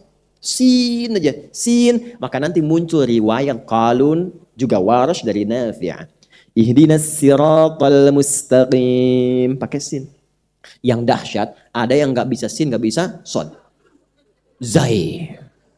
Pakai sin nggak bisa, pakai sod nggak bisa. Zai. Maka turun riwayat ihdinas siratal mustaqim. Pakai zai. Di Tripoli saat saya awal ngaji, saya mengaji di antara sanad saya ada 3 guru di sana. Salah satunya Syekh Dukali, ya, Muhammad Al-Alim Bukri di sana. Itu ada guru kami cerita begini, ada penghafal Quran. Dua-duanya hafal 30 juz. Satu riwayat hafaz, yang kedua qalun. Jadi yang satu belajar, gurunya sama, dia belajar pakai riwayat, hafaz pakai shad. Ihdinas siratal mustaqim. Satu pakai sin. Karena dua ini belajar riwayat berbeda, belum tahu, ketemu debat. Wah, debat, yang benar ini, yang benar itu. Kita tahkim ke guru kita. Begitu berangkat ke gurunya, bijaksa di gurunya. Ya bunai madhafi, fi ikhtilaf katanya. Kami beda pendapat. Kenapa? Ini dia baca shad, dia yang baca sin, harusnya shad. Ya bunai ikra, kamu baca. Maka yang shad bilang, ihdinas siratal mustaqim. Hasbuk, sudah nak. Enta ikra, kamu baca. Ihdinas siratal mustaqim. Masya Allah, kalian berdua salah. Yang benar, ihdinas siratal mustaqim. Nah, jadi, jangan larut dalam perdebatan. Sedikit-sedikit berdebat. Nanti lama-lama kalau larut dalam perdebatan, ujungnya saling mencela. Nah, putus silaturahim itu yang bahaya. Assalamualaikum akhi, bidah. Putus. Ya, dudukan dulu, cari pakar ilmunya, urut sanadnya. Itu yang dimaksud alaikum bisunnati. Nah, itu yang bacaan. Ya. Nah, saya rumuskan, ada yang gerakan. Gerakan, ini praktek ke sini. Masih ingat tadi Abu Hurairah masuk Islam tahun ke berapa? Beliau masuk Islam tahun ke-7 Hijrah, kurang lebih 3 tahun sebelum Nabi Usia Nabi berapa tadi? Kurang lebih 60 tahun. Kurang lebih sebelum meninggal 60 tahun. Ada sahabat yang masuk Islam lebih awal daripada Abu Hurairah. Namanya Wa'il bin Hujr. Wa'il ini catat karena banyak hadis-hadis riwayat tentang ibadah diriwayatkan oleh Wa'il. Jadi kalau Anda pengen tahu tentang cara sholat, ya, ibadah yang pokok, itu Wa'il banyak koleksi hadisnya. Nah, menariknya begini. Wa'il ketika melihat Nabi sholat, itu masih segar. Ikut perang Badar, perang Khandaq, perang Uhud, macam-macam. Segar, masih segar. Begitu i'tidal sami Allahu liman hamidah, turun ke sujud, itu lihat turunnya pakai lutut dulu. Lututnya dulu. Itu. Turun lututnya baru telapak tangannya. Baik.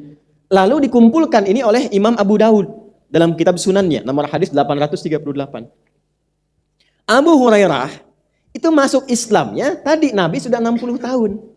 Kalau Anda riset hadis-hadis yang diriwayatkan pada usia rentang 60 tahun di Nabi ini, rata-rata Nabi sudah punya masalah dengan lutut. Biasanya makin sepuh masalah utamanya di mana? Lutut. Betul. Jadi banyak hadis mengatakan Nabi sholatnya sudah mulai bersandar di tiang. Kadang pakai tongkat karena problemnya lutut. Begitu Abu Hurairah masuk Islam, melihat Nabi sholat, begitu turun sujud pakai telapak tangan dulu. Karena lutut bermasalah. Maka dikumpulkan oleh Imam Abu Daud di Sunannya nomor hadis 840. Keduanya ada. Nah, ini kalau kita ngajinya begini kita paham. Yang paling sunnah itu bukan yang pakai telapak tangan, bukan yang pakai lutut. Tapi dua-duanya kita tempatkan sesuai dengan porsinya. Kalau belum tahu begini, bisa bermusuhan. Kadang satu atap, ya tidurnya sama, mimpinya beda, pendapatnya silang. Kan saya pernah sampaikan di beberapa kesempatan, suami istri bertengkar malam-malam gara-gara perkara sujud, padahal sholat. Itu setan memang jago tuh. Ya. Awas Bu, ada setan rumah tangga tuh di Al-Baqarah ayat 102. Ya. Tugasnya memecah belah kehidupan rumah tangga itu. Suami pulang Bu dari kantor kena macet di BSD kan, Bekasi sonoan dikit tuh di rumahnya tuh. Betul, lu saya datang nyampe pas qadar Allah salat di rumah. Begitu salat, istri lihat. Itu Pak pas sujud tok turun lutut duluan. Istri melihat, wah peluang nih. Salah kan? Salah nih salatnya kan. Begitu salam, nah ini Bu persoalannya tanpa muqaddimah. Ya kan? Sailor Moon kan, aku menghukummu dengan kekuatan bulan tuh. Ya, udah langsung marah. Apa salatnya salah tadi? Suami kan pemimpin. Ar-rijalu qawwamuna 'alan, apa ciri khas pemimpin? Tidak mau dipimpin. Ya kan? Defense langsung. Apa yang salah mah? Tadi harusnya sujudnya itu pakai telapak tangan dulu, bukan lutut. Mama yang nggak baca hadisnya katanya. Padahal dua-duanya itu nggak baca. Ini saya cerita, saya alami sendiri. Karena keduanya memutuskan, dah besok kita ketemu Ustadz aja. Tapi besoknya itu malamnya nggak sapaan dulu. Datang cemberut. No. Kenapa Bu? Ini suami saya bid'ah. Bid'ah. Bukannya Hasan Bu. Udah tuh. Saya ceritakan ini. Bu, jadi yang pakai lutut itu, ini dari Wa'il bin Hujur. Wa'il itu masuk Islam di awal. Nabi masih segar, masih sehat, pakai lutut. Begitu Nabi lutut bermasalah, Abu Hurairah masuk Islam. Ngelihat Nabi sujudnya pakai telapak tangan duluan karena lututnya bermasalah. Jadi kesimpulan hadis itu bukan perkara masalah tua atau muda, bukan. Jadi jangan Anda simpulkan kalau ada anak muda di sini sholat telapak tangannya dulu, Anda lihat tua tuh. Bukan begitu kesimpulannya, itu salah. Ya, salah kesimpulannya. Maksudnya apa? Yang fleksibel saja. Anak muda olahraga futsal, cedera kena tackle, lututnya bermasalah. Jangan paksakan pakai lutut. Jadi madarat, turun dengan telapak tangan. Jelas? Lutut kuat sehat, turun dengan lutut. Jadi yang pakai telapak tangan benar, yang lutut pun benar, yang salah tuh pakai kepala duluan. Lu apa-apa udah rame. Udah gitu ketawa, milih antum begini tuh, ketawa pulang, saya ditinggal aja gitu ya. Itu. Nah ini diantara contohnya. Jadi ada yang sifatnya itu bacaan, ada yang sifatnya itu gerakan. Nanti dikumpulkan bacaan dan gerakan jadi amalan. Nah, saya belum selesai, tenang ya, masih ada waktu kita. Ya. Enggak banyak, sebentar lagi. Lihat sini. Nah, semua apa yang Nabi pernah tuntunkan itu diajarkan sempurna.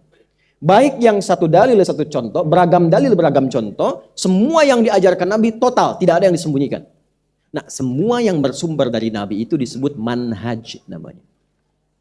Apa namanya? Manhaj. Ya. Manhaj itu at-tariqul wadih, jalan terang yang jelas sekali petunjuknya. Jadi kalau sudah ada manhaj, maksudnya ini pedoman dari Nabinya nih, kurikulumnya jelas sekali. Paham? Baik.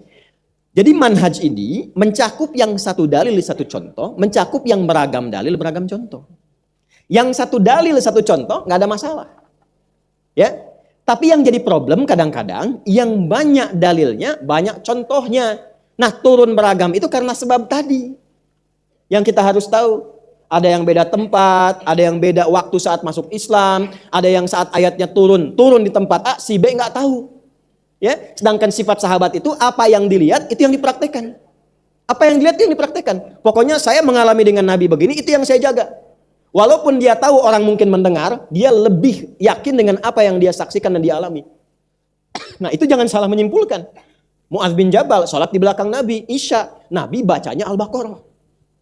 Selesai itu, Mu'adz ngimamin masyarakatnya, balik ke tempatnya jadi imam. Ngimamin Al-Baqarah. Mula-mula ada semua. Begitu salam nengok, kosong. Ya, jadi bukan di sini saja di Tanah Kusir. Era dulu pun sudah ada yang begitu.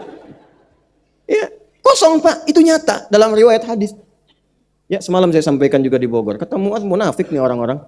Kan ciri orang munafik malah sholat isya. Awas hati-hati. Nggak terima masyarakat, dibilang munafik. Ente yang kepanjangan katanya. Ayo kita adukan pada Nabi, ngadu ke Nabi. Kenapa ini? Kami nggak terima ya Rasulullah disebut munafik. Udah capek pulang bertani masih keringetan bersih-bersih. Sholat di belakang Mu'adz, dia main Baqarahan. Ada. Karena ada sahabat lain mainnya kulhu. Ada nasabnya, ada. Kulhu terus gitu kan.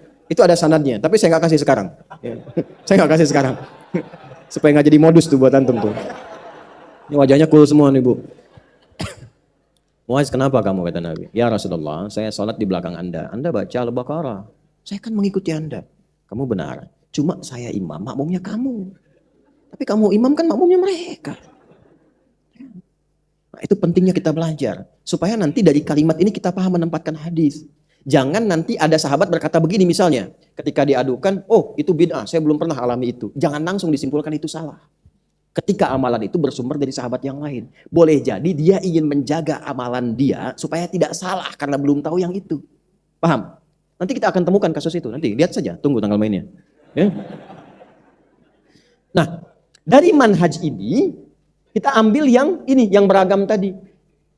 Nah, beragam sesuatu yang tidak sama, yang mungkin ada perbedaan, itulah yang disebut dengan ikhtilaf. Ikhtilaf.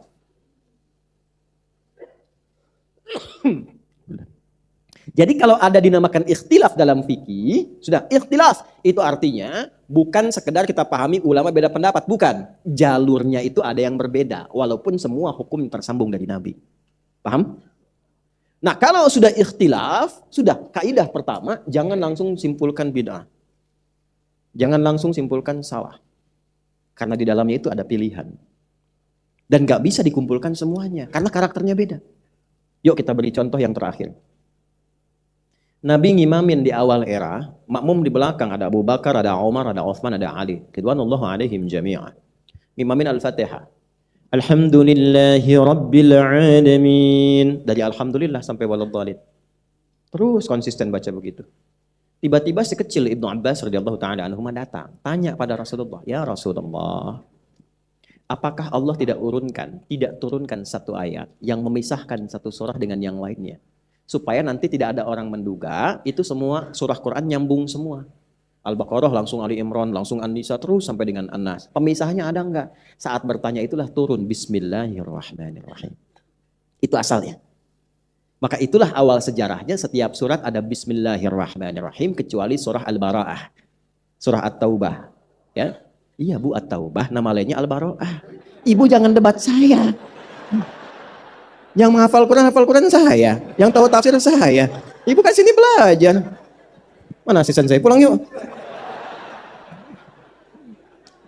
Kumaha teh? Iya Bu. At-Taubah. Nama lainnya Al-Bara'ah. Paham? Alhamdulillah. Nah, nanti itu diganti di An-Naml ya, yang ayat ke-30 itu. Innahu min Sulaiman wa innahu bismillahirrahmanirrahim. Nah, itu diantara nanti sanad ayatnya fadilahnya untuk menjinakkan hewan-hewan. Ya, nanti salah satunya bisa itu. Selain nanti bacaan yang lain. Jadi total bismillah tetap sama. 114 jumlahnya dalam Quran. Jelas ya? Nah, itu asalnya. Nah, saat turun itulah Nabi membacakan Al-Fatihah dengan 4 cara. 1. Tanpa bismillah. Alhamdulillahi Rabbil Alamin. 2. Dengan bismillah. Nabi keraskan. Bismillahirrahmanirrahim. Alhamdulillahi Rabbil Alamin. 3. Silent. Sir. Bismillah. Alhamdulillahi Rabbil Alamin. Silent. Kalau silent, sir, itu artinya cuma kita yang dengar. Bukan ditempelkan ke mic. Bismillahirrahmanirrahim. Alhamdulillahirabbil alamin. Nah, kalau dikemikan itu jahar namanya Joni, ya. Jahar. Yang keempat, dibaca rakaat pertama dengan jahar keras. Ya, Bismillahirrahmanirrahim. Alhamdulillahirabbil alamin. Rakaat kedua enggak dibaca sama sekali bismillahnya, langsung alhamdulillahirabbil alamin. Ya, nah itu yang dari riwayat Abu Hurairah. Kurang lebih ada yang mengumpulkan tuh 70 hadisnya. Nah, itulah terkait dengan perbedaan tempat-tempat tadi. Jadi yang Ahlu Mekah pertama kali taunya yang Alhamdulillah, Yang lain yang setelah turun meriwayatkan dengan bismillah, ditemukanlah beragam. Ada sahabat yang meriwayatkan hanya dengan alhamdulillah saja. Ada sahabat yang meriwayatkan dengan bismillahirrahmanirrahim. Dikumpulkan semuanya ada 4 cara. Keempat-empatnya namanya manhaj. Jelas? Karena semua bersumber dari Nah, tapi kan nggak mungkin kalau dipraktekkan dalam sholat keempat-empatnya. Nabi meninggal, sahabat menyebar, Ali kan ke Kufah. Ya kan? Ibnu Mas'ud ada di mana? Di Mekah.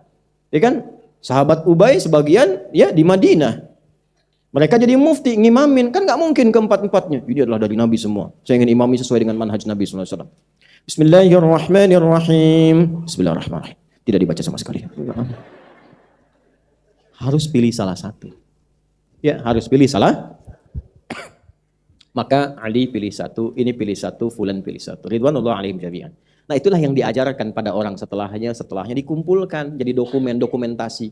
Nah, di antara ulama yang menerima antar generasi itu, ada generasi awal yang belajar dari sahabat, namanya tabi'in. Di tabi'in itu ada yang belajar lagi, mereka semua mengandalkan hafalan rata-rata. Jarang yang menulis.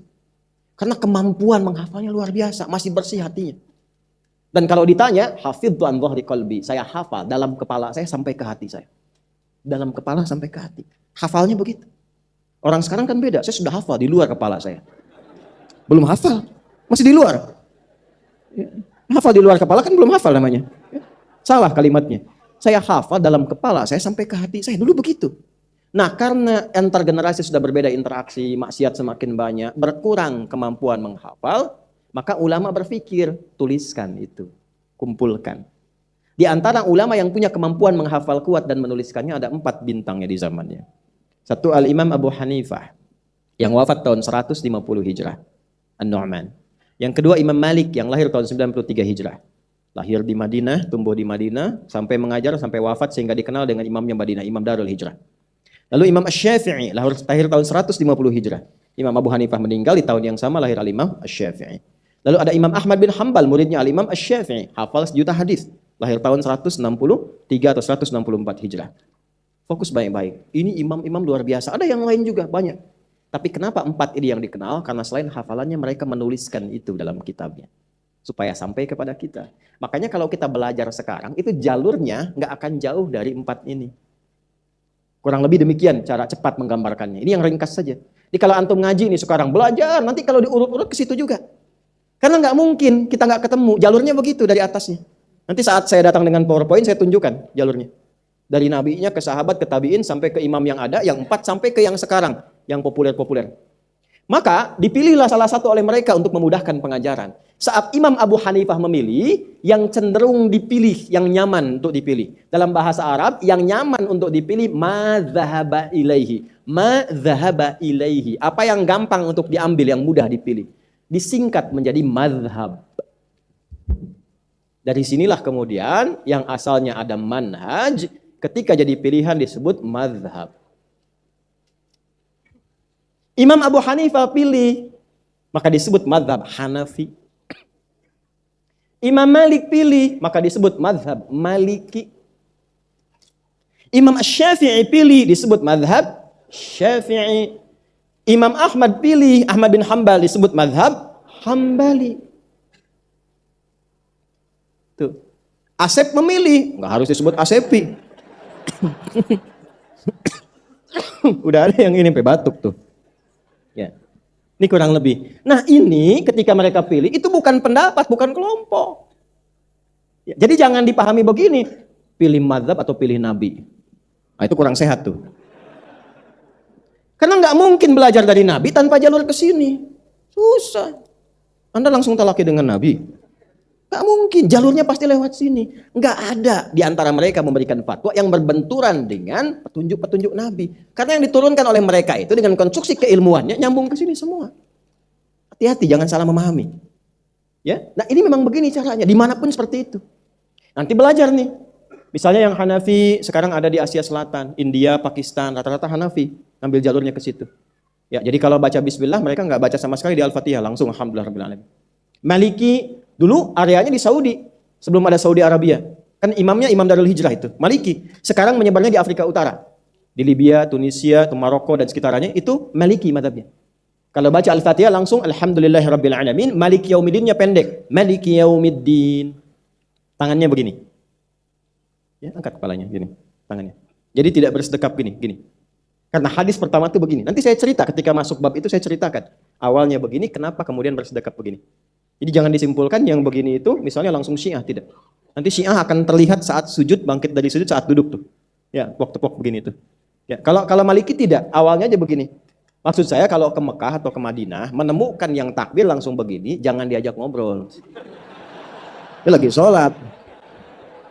Oh, barat nih. Hey bro, how are you? Praktek bahasa Arab, kaifa haluk akhi? Allahu Akbar. Maliki. Imam Syafi'i ya juga memilih.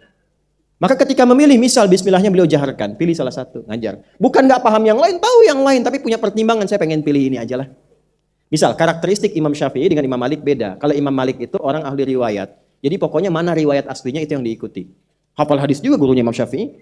Kalau Imam Syafi'i itu memilih begini, satu pertimbangannya, ketat dalam hukum dan mana yang pahalanya paling banyak.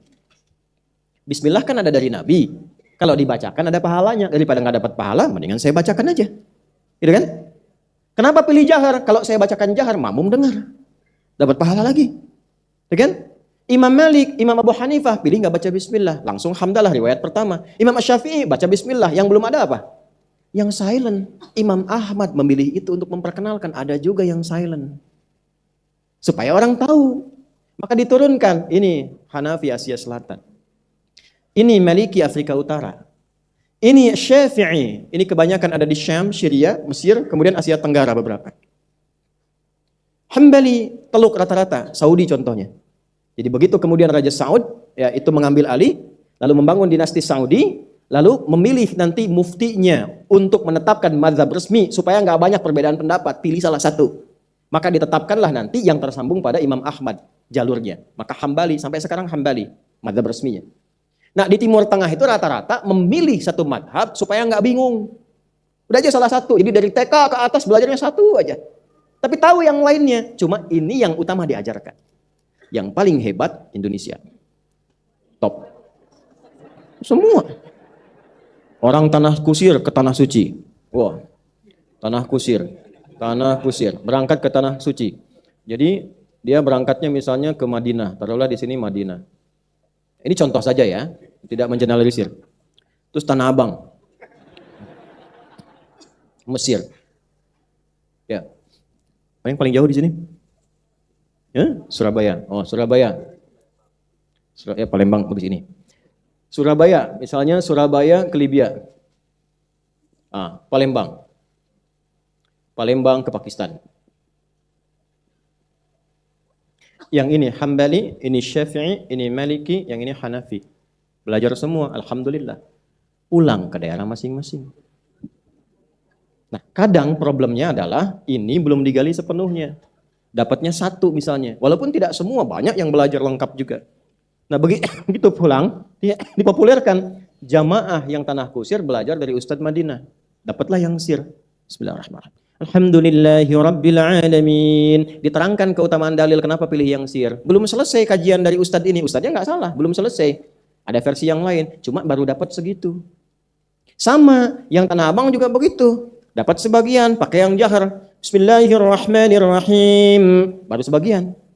Orang Tanah Abang ke Tanah Kusir. Jamaahnya. Yang ngimamin versi Mesir. Jahar.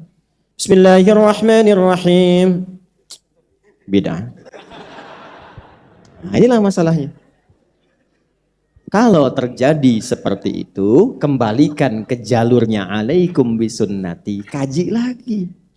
Nah kadang untuk memudahkan ulama kita, bikin komunitas di antara ulama asosiasi, kadang jadi ormas. Untuk memudahkan, nih yang ingin versi ini, silahkan belajar dari sini. Contoh, NU misalnya, memilih untuk yang Syafi'i. Ya kan? Maka diperkenalkan yang jahar, Bismillahirrahmanirrahim. Yuk yang mau belajar, ini nasabnya, ini kalian ilmunya, ini turunannya, ini dalilnya. Contoh Muhammadiyah misalnya, dengan tarjihnya, oh ini kita mengambil memperkenalkan yang sirnya. Supaya yang belajar jahar ini dapat ilmunya, ini dapat ilmunya. Bukan ingin memperdebatkan dan mengkontrakkan keduanya. Karena zaman Nabi belum didirikan Muhammadiyah, belum ada NU. Jadi jangan sampai kemudian Anda ke Tanah Abang misalnya ke sini. Ya kan? Lalu dapat diimami di situ versi Mesir, Bismillahirrahmanirrahim. NU. Yang ini kata tanah kusir, Bismillahirrahmanirrahim. Alhamdulillahirrabbilalamin. Muhammadiyah. Itu yang kita ingin turunkan. Jelas? Nah, saya 2010 tugas di Mekah. 2010 tugas haji. Jemaah haji pertama datang pas salat Isya. Itu saya ingat betul sampai sekarang. Saya sudah ngimamin. Begitu udah takbir, Allahu Akbar. Bismillahirrahmanirrahim. Alhamdulillahi Rabbil Alamin. Itu kita baru mau takbir, gagal. Komen jamaah samping, iki imamnya Muhammadiyah ya. Muhammadiyah cabang Masjidil Haram.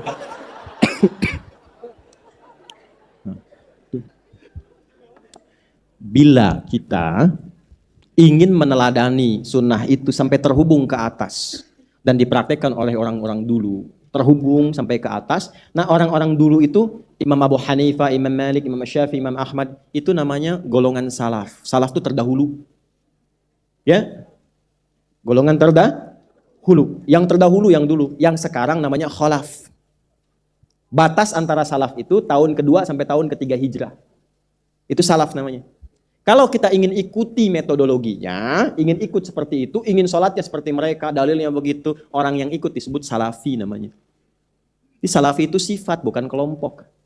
Nah, saya sering mengatakan orang Islam itu dalam sifatnya pasti salafi, pasti ikut ke atas. Nggak mungkin ada orang Islam sholat beda sendiri. Ya, jadi kalau disebutkan salafi itu bukan klaim kelompok, bukan komunitas, tapi satu sifat metodologi untuk ikut ke atas. Ya. Dan jalurnya banyak. Jalurnya banyak.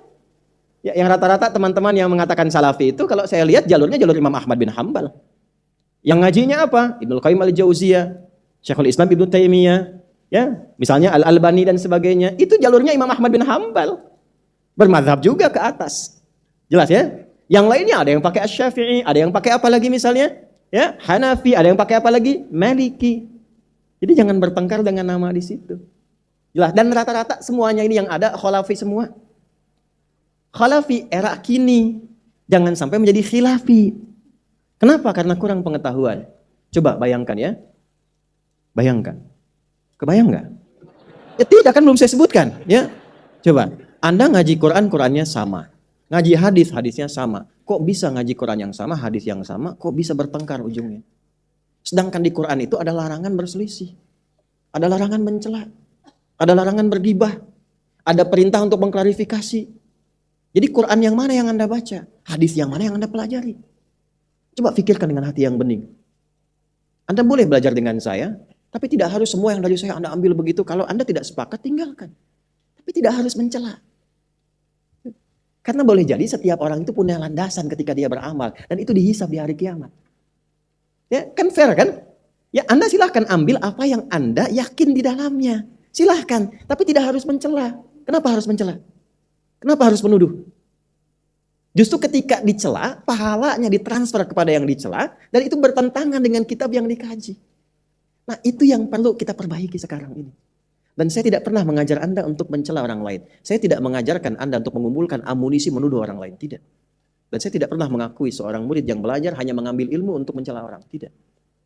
Hormati, beda pendapat gak apa-apa, tapi jangan sampai menjadikan itu terhambat kita untuk saling menyapa dan minum teh bersama. Ya, Assalamualaikum akhi, beda manhaj. Huh? Kalau beda manhaj, kafir artinya. Kan beda petunjuknya dari Nabi, bahaya itu. Dan itu akan mencari pemiliknya. Tidak ditemukan di bumi ke langit, gak ditemukan di langit kembali kepada pengkatanya. Itu resiko. Jelas di sini? Nah, nanti bab berikutnya kita ambil contoh satu-satu. Ini 1, 2, 3. Apa yang sering ada perbedaan pendapat di masyarakat? Kita urai hukumnya. Nanti saya sebutkan nih sanadnya, ini dalilnya, ini kitabnya, ini argumentasi, ini dalilnya. Anda pilih apa? Saya tidak paksa. Saya mengajar bukan untuk paksa orang. Saya hanya mengingatkan dan mencerahkan. Fadzakir innama anta mudzakir lasta alaihim. Ketika seorang ustadz mengajar hanya untuk menguasai jamaah dan melarang untuk belajar ke ustadz-ustadz lain, disitulah awal musibah tiba. Itu awal musibah. Kenapa? Karena kemampuan manusia terbatas. Ketika ustadz yang memonopoli keadaan itu salah, maka jamaah tidak mendapatkan kesempatan untuk mendapatkan kebenaran. Ya, maka Nabi diingatkan oleh Allah, tugasmu bukan menguasai tapi mengingatkan. Ini penting saya katakan kalimat ini supaya betul-betul kita perbaiki ukhuwah. Itu paling penting. Ya, silahkan pilih apapun, tapi jangan sampai berseteru. Jangan berselisih. Musuh kita cuma satu, setan, Cepi. Cepat pikirkan, cuma setan. Jangan tambah lagi. Jelas ya? Ya, Cepi itu cepat pikirkan, bukan orang. Maaf ya, cepat pikirkan. Ya. Jadi satu itu tolong jaga betul. Nanti kita turunkan sanad-sanadnya. Jangan sampai saling mencela. Kalau ada yang celak saya dari manapun, jangan dibalas. Karena saya pun tidak membalasnya. Maafkan. Ya, maafkan. Karena kadang-kadang tidak adil, nggak pernah ketemu, belum tahu, sudah bid'ah. Siapa tuh? Adi Hidayat bid'ah tuh. Ketemu aja nggak pernah. Ya, nah itu kita jaga. Jangan sampai ada kata-kata demikian kepada siapapun. Islam itu ketika dipelajari membuat kita lebih baik. Orang jahiliyah saling mencaci, masuk Islam saling menyayangi. Orang jahiliyah saling memukul, masuk Islam saling merangkul. Anda sudah Muslim, udah ada Quran yang sama, nabinya sama, hadisnya pun indah dan sama. Kenapa keluar dari sifat-sifat kebolehan itu? Fikih ikhtilaf mengajarkan kepada kita cara memahami dengan baik untuk memilih dengan argumentatif dan dengan itu kita menjalani dengan tenang. Sepakat sampai sini? Baik ya. Susah kalau nggak sepakat, memang ini kan yang harus dipilih. Baik, jadi itulah namanya fikih ikhtilaf. Dasar-dasar untuk memahami itu. Kalau melihat ada perbedaan-perbedaan, rumusnya seperti tadi itu. Insya Allah saya akan ambil 3 kali pertemuan untuk memberikan contoh. Setelah paham itu, dasarnya dikuasai, nanti baru kita kembalikan lagi ke surah An-Nazi'at. Jelas sampai sini? Baik. Ini saya ada kegiatan di Jakarta. Nampaknya harus segera kembali. Sebelum saya menutup, saya ingin berikan 3 pengumuman penting. Yang pertama, ini sebetulnya saya bawa kitab. Ya, tapi nggak saya sebutkan, karena sekarang saya perhatikan ada kebiasaan yang agak kurang bagus. Kalau saya sebut kitab, tiba-tiba kemudian ada orang yang suka motong-motong video, lalu menjadikan dasar itu sebagai jualan. Ya, saya sangat memohon untuk tidak melakukan hal yang demikian, karena jadi beban yang tidak mudah. Saya nggak pernah nulis bukunya, tiba-tiba orang konfirmasi, Ustadz saya sudah beli buku Ustadz. Padahal yang nulis bukan saya pun nggak tahu isinya apa gitu. Cuman video kita dipotong, diambil, kemudian dimasukkan pada endorsement tertentu. Ya, dan yang nulis juga kadang-kadang yang kita mungkin nggak sepakat isinya seperti apa. Ya, jadi saya harapkan teman-teman, kalaupun saya sebutkan kitab itu untuk dipelajari. Karena itu saya biasanya suka kumpulkan dulu kitabnya, saya rangkum jadi satu kesatuan, tapi sanadnya semua bersanad kepada kitab-kitab yang telah saya kumpulkan insya Allah. Nanti materi ini, itu ada materi pokoknya dalam bentuk PowerPoint. Saya bagikan gratis nanti. Ya, nanti akan dibagikan dan Anda bisa download itu paling gampang ya. Dan nanti misalnya di IG atau di YouTube kita kasihkan, nanti di situ Anda tinggal download, begitu materi sudah mendapatkan uraiannya, sebagian mungkin saya copy dan bisa disebarkan, bisa dibaca sama sekali ya. Yang kedua, insya Allah di bulan ini kita akan selesaikan pembangunan pesantren tahap pertama dengan izin Allah Subhanahu wa taala, sudah kurang lebih 90%. Dan bulan depan mungkin sudah ada kelas-kelas undangan. Teman-teman yang berminat untuk diundang ke sana, nanti tinggal daftar ke Mira. Ya, ada Mira kelas online itu, nanti ada offline-nya belajar di sana dan nginap di sana, mungkin semalam bergantian ya, dan gratis. Supaya kita bisa menikmati hasil wakaf kita. Karena saya dari tanah sampai semuanya itu wakaf. Ya, kami jadikan wakaf supaya nanti diteruskan kembali, saya meninggal ada yang teruskan, dan kami hanya membeli lahan kubur aja di samping sedikit, saya nggak pakai lahan wakaf. Supaya nanti besok-besok nggak ada rebutan, nggak ada apa-apa. Saya katakan pada anak-anak saya pun, istri saya, ini bukan punya kita. Ini kita berwakaf, lillah, kita hanya untuk sementara mengasuh, besok ada yang meneruskan. Ya, nah teman-teman kesempatan wakafnya cuma sampai akhir bulan ini untuk tahap pertama. Jadi nanti silahkan kalau ada yang masih mau berwakaf, ini bukan donasi, ini wakaf untuk ibadah. Ya, silahkan nanti teman-teman lihat saja di deskripsi di Adi Hidayat Official, ada di situ, di BSI nomor 111-4444-142 atas nama Mahad Islam Rafiah Akhyar. Akhir bulan ini selesai dan tidak dibuka dulu karena kita akan coba untuk rasakan nikmat wakafnya dulu. Ya. Kemudian yang terakhir, yang ketiga, ini yang bisa menjadi penting juga untuk teman-teman semua. Insya Allah kita akan memulai di pertengahan bulan ini, insya Allah, untuk penerimaan yang siswa khusus. Siswa khusus ini yang memang belajar langsung dengan saya. Jadi langsung dengan saya, ada beberapa masyayikh dari luar juga, dan itu keilmuannya bersanad semua. Nanti kita ingin siapkan supaya ada yang meneruskan kembali apa yang sudah saya kerjakan selama ini. Ada angkatan kedua, insya Allah akan dimulai. Dan itu belajarnya formal, ya tinggal kami siapkan semua gratis. Jadi saya siapkan tempat tinggalnya, makannya, minumnya semua gratis, termasuk ada pakaiannya juga. Nanti ijazahnya dari luar negeri. Ya, jadi setingkat dengan LC sampai S3 sampai keluar. Ya, nanti kita akan buka, barangkali akan diterima 15 sampai 20 orang. Ya, syaratnya gampang, cuma 2. Satu hafal Quran 30 juz. Yang kedua, bahasa Arabnya lancar. Ya. Udah doa aja yuk, doa yuk, udah. Bismillahirrahmanirrahim. Alhamdulillahirabbil alamin arrahmanir rahim maliki yaumiddin iyyaka na'budu wa iyyaka nasta'in ihdinas siratal mustaqim siratal ladzina an'amta 'alaihim ghairil maghdubi 'alaihim waladdallin. اللهم صل وسلم على رسولك الكريم نبيك الامين سيدنا محمد وعلى اله وصحبه اجمعين ربنا لا تدع لنا في مقامنا هذا وفي كل مقام ذنبا الا غفرته ولا هما الا فرجته ولا دينا الا قضيته ولا مريضا الا شفيته ولا حاجه من حوائج الدنيا والاخره فيها لك رضا وفيها لنا الصلاه انك قضيتها يا ارحم الراحمين اللهم اجعل بقيه حياتنا حياه طيبه واخر وفاتنا حسن الخاتمه ربنا اتنا في الدنيا حسنه وفي الآخرة حسنة وقنا عذاب النار صلى الله على سيدنا محمد وعلى آله وصحبه أجمعين وآخر دعوانا سبحانك اللهم ربنا وبحمدك أشهد أن لا إله إلا أنت نستغفرك ونتوب إليك والحمد لله رب العالمين. Mohon maaf teman-teman yang di sini, saya minta toleransinya sedikit saja. Saya mencintai Anda karena Allah dan saya merasakan dan mendoakan Anda, tapi mohon izin tidak bersalaman ya, karena saya harus langsung ke mobil. Saya memberikan tausiah pernikahan. Takutnya nanti begitu menikah saya nggak ada, dipending gitu ya. Assalamualaikum warahmatullahi wabarakatuh.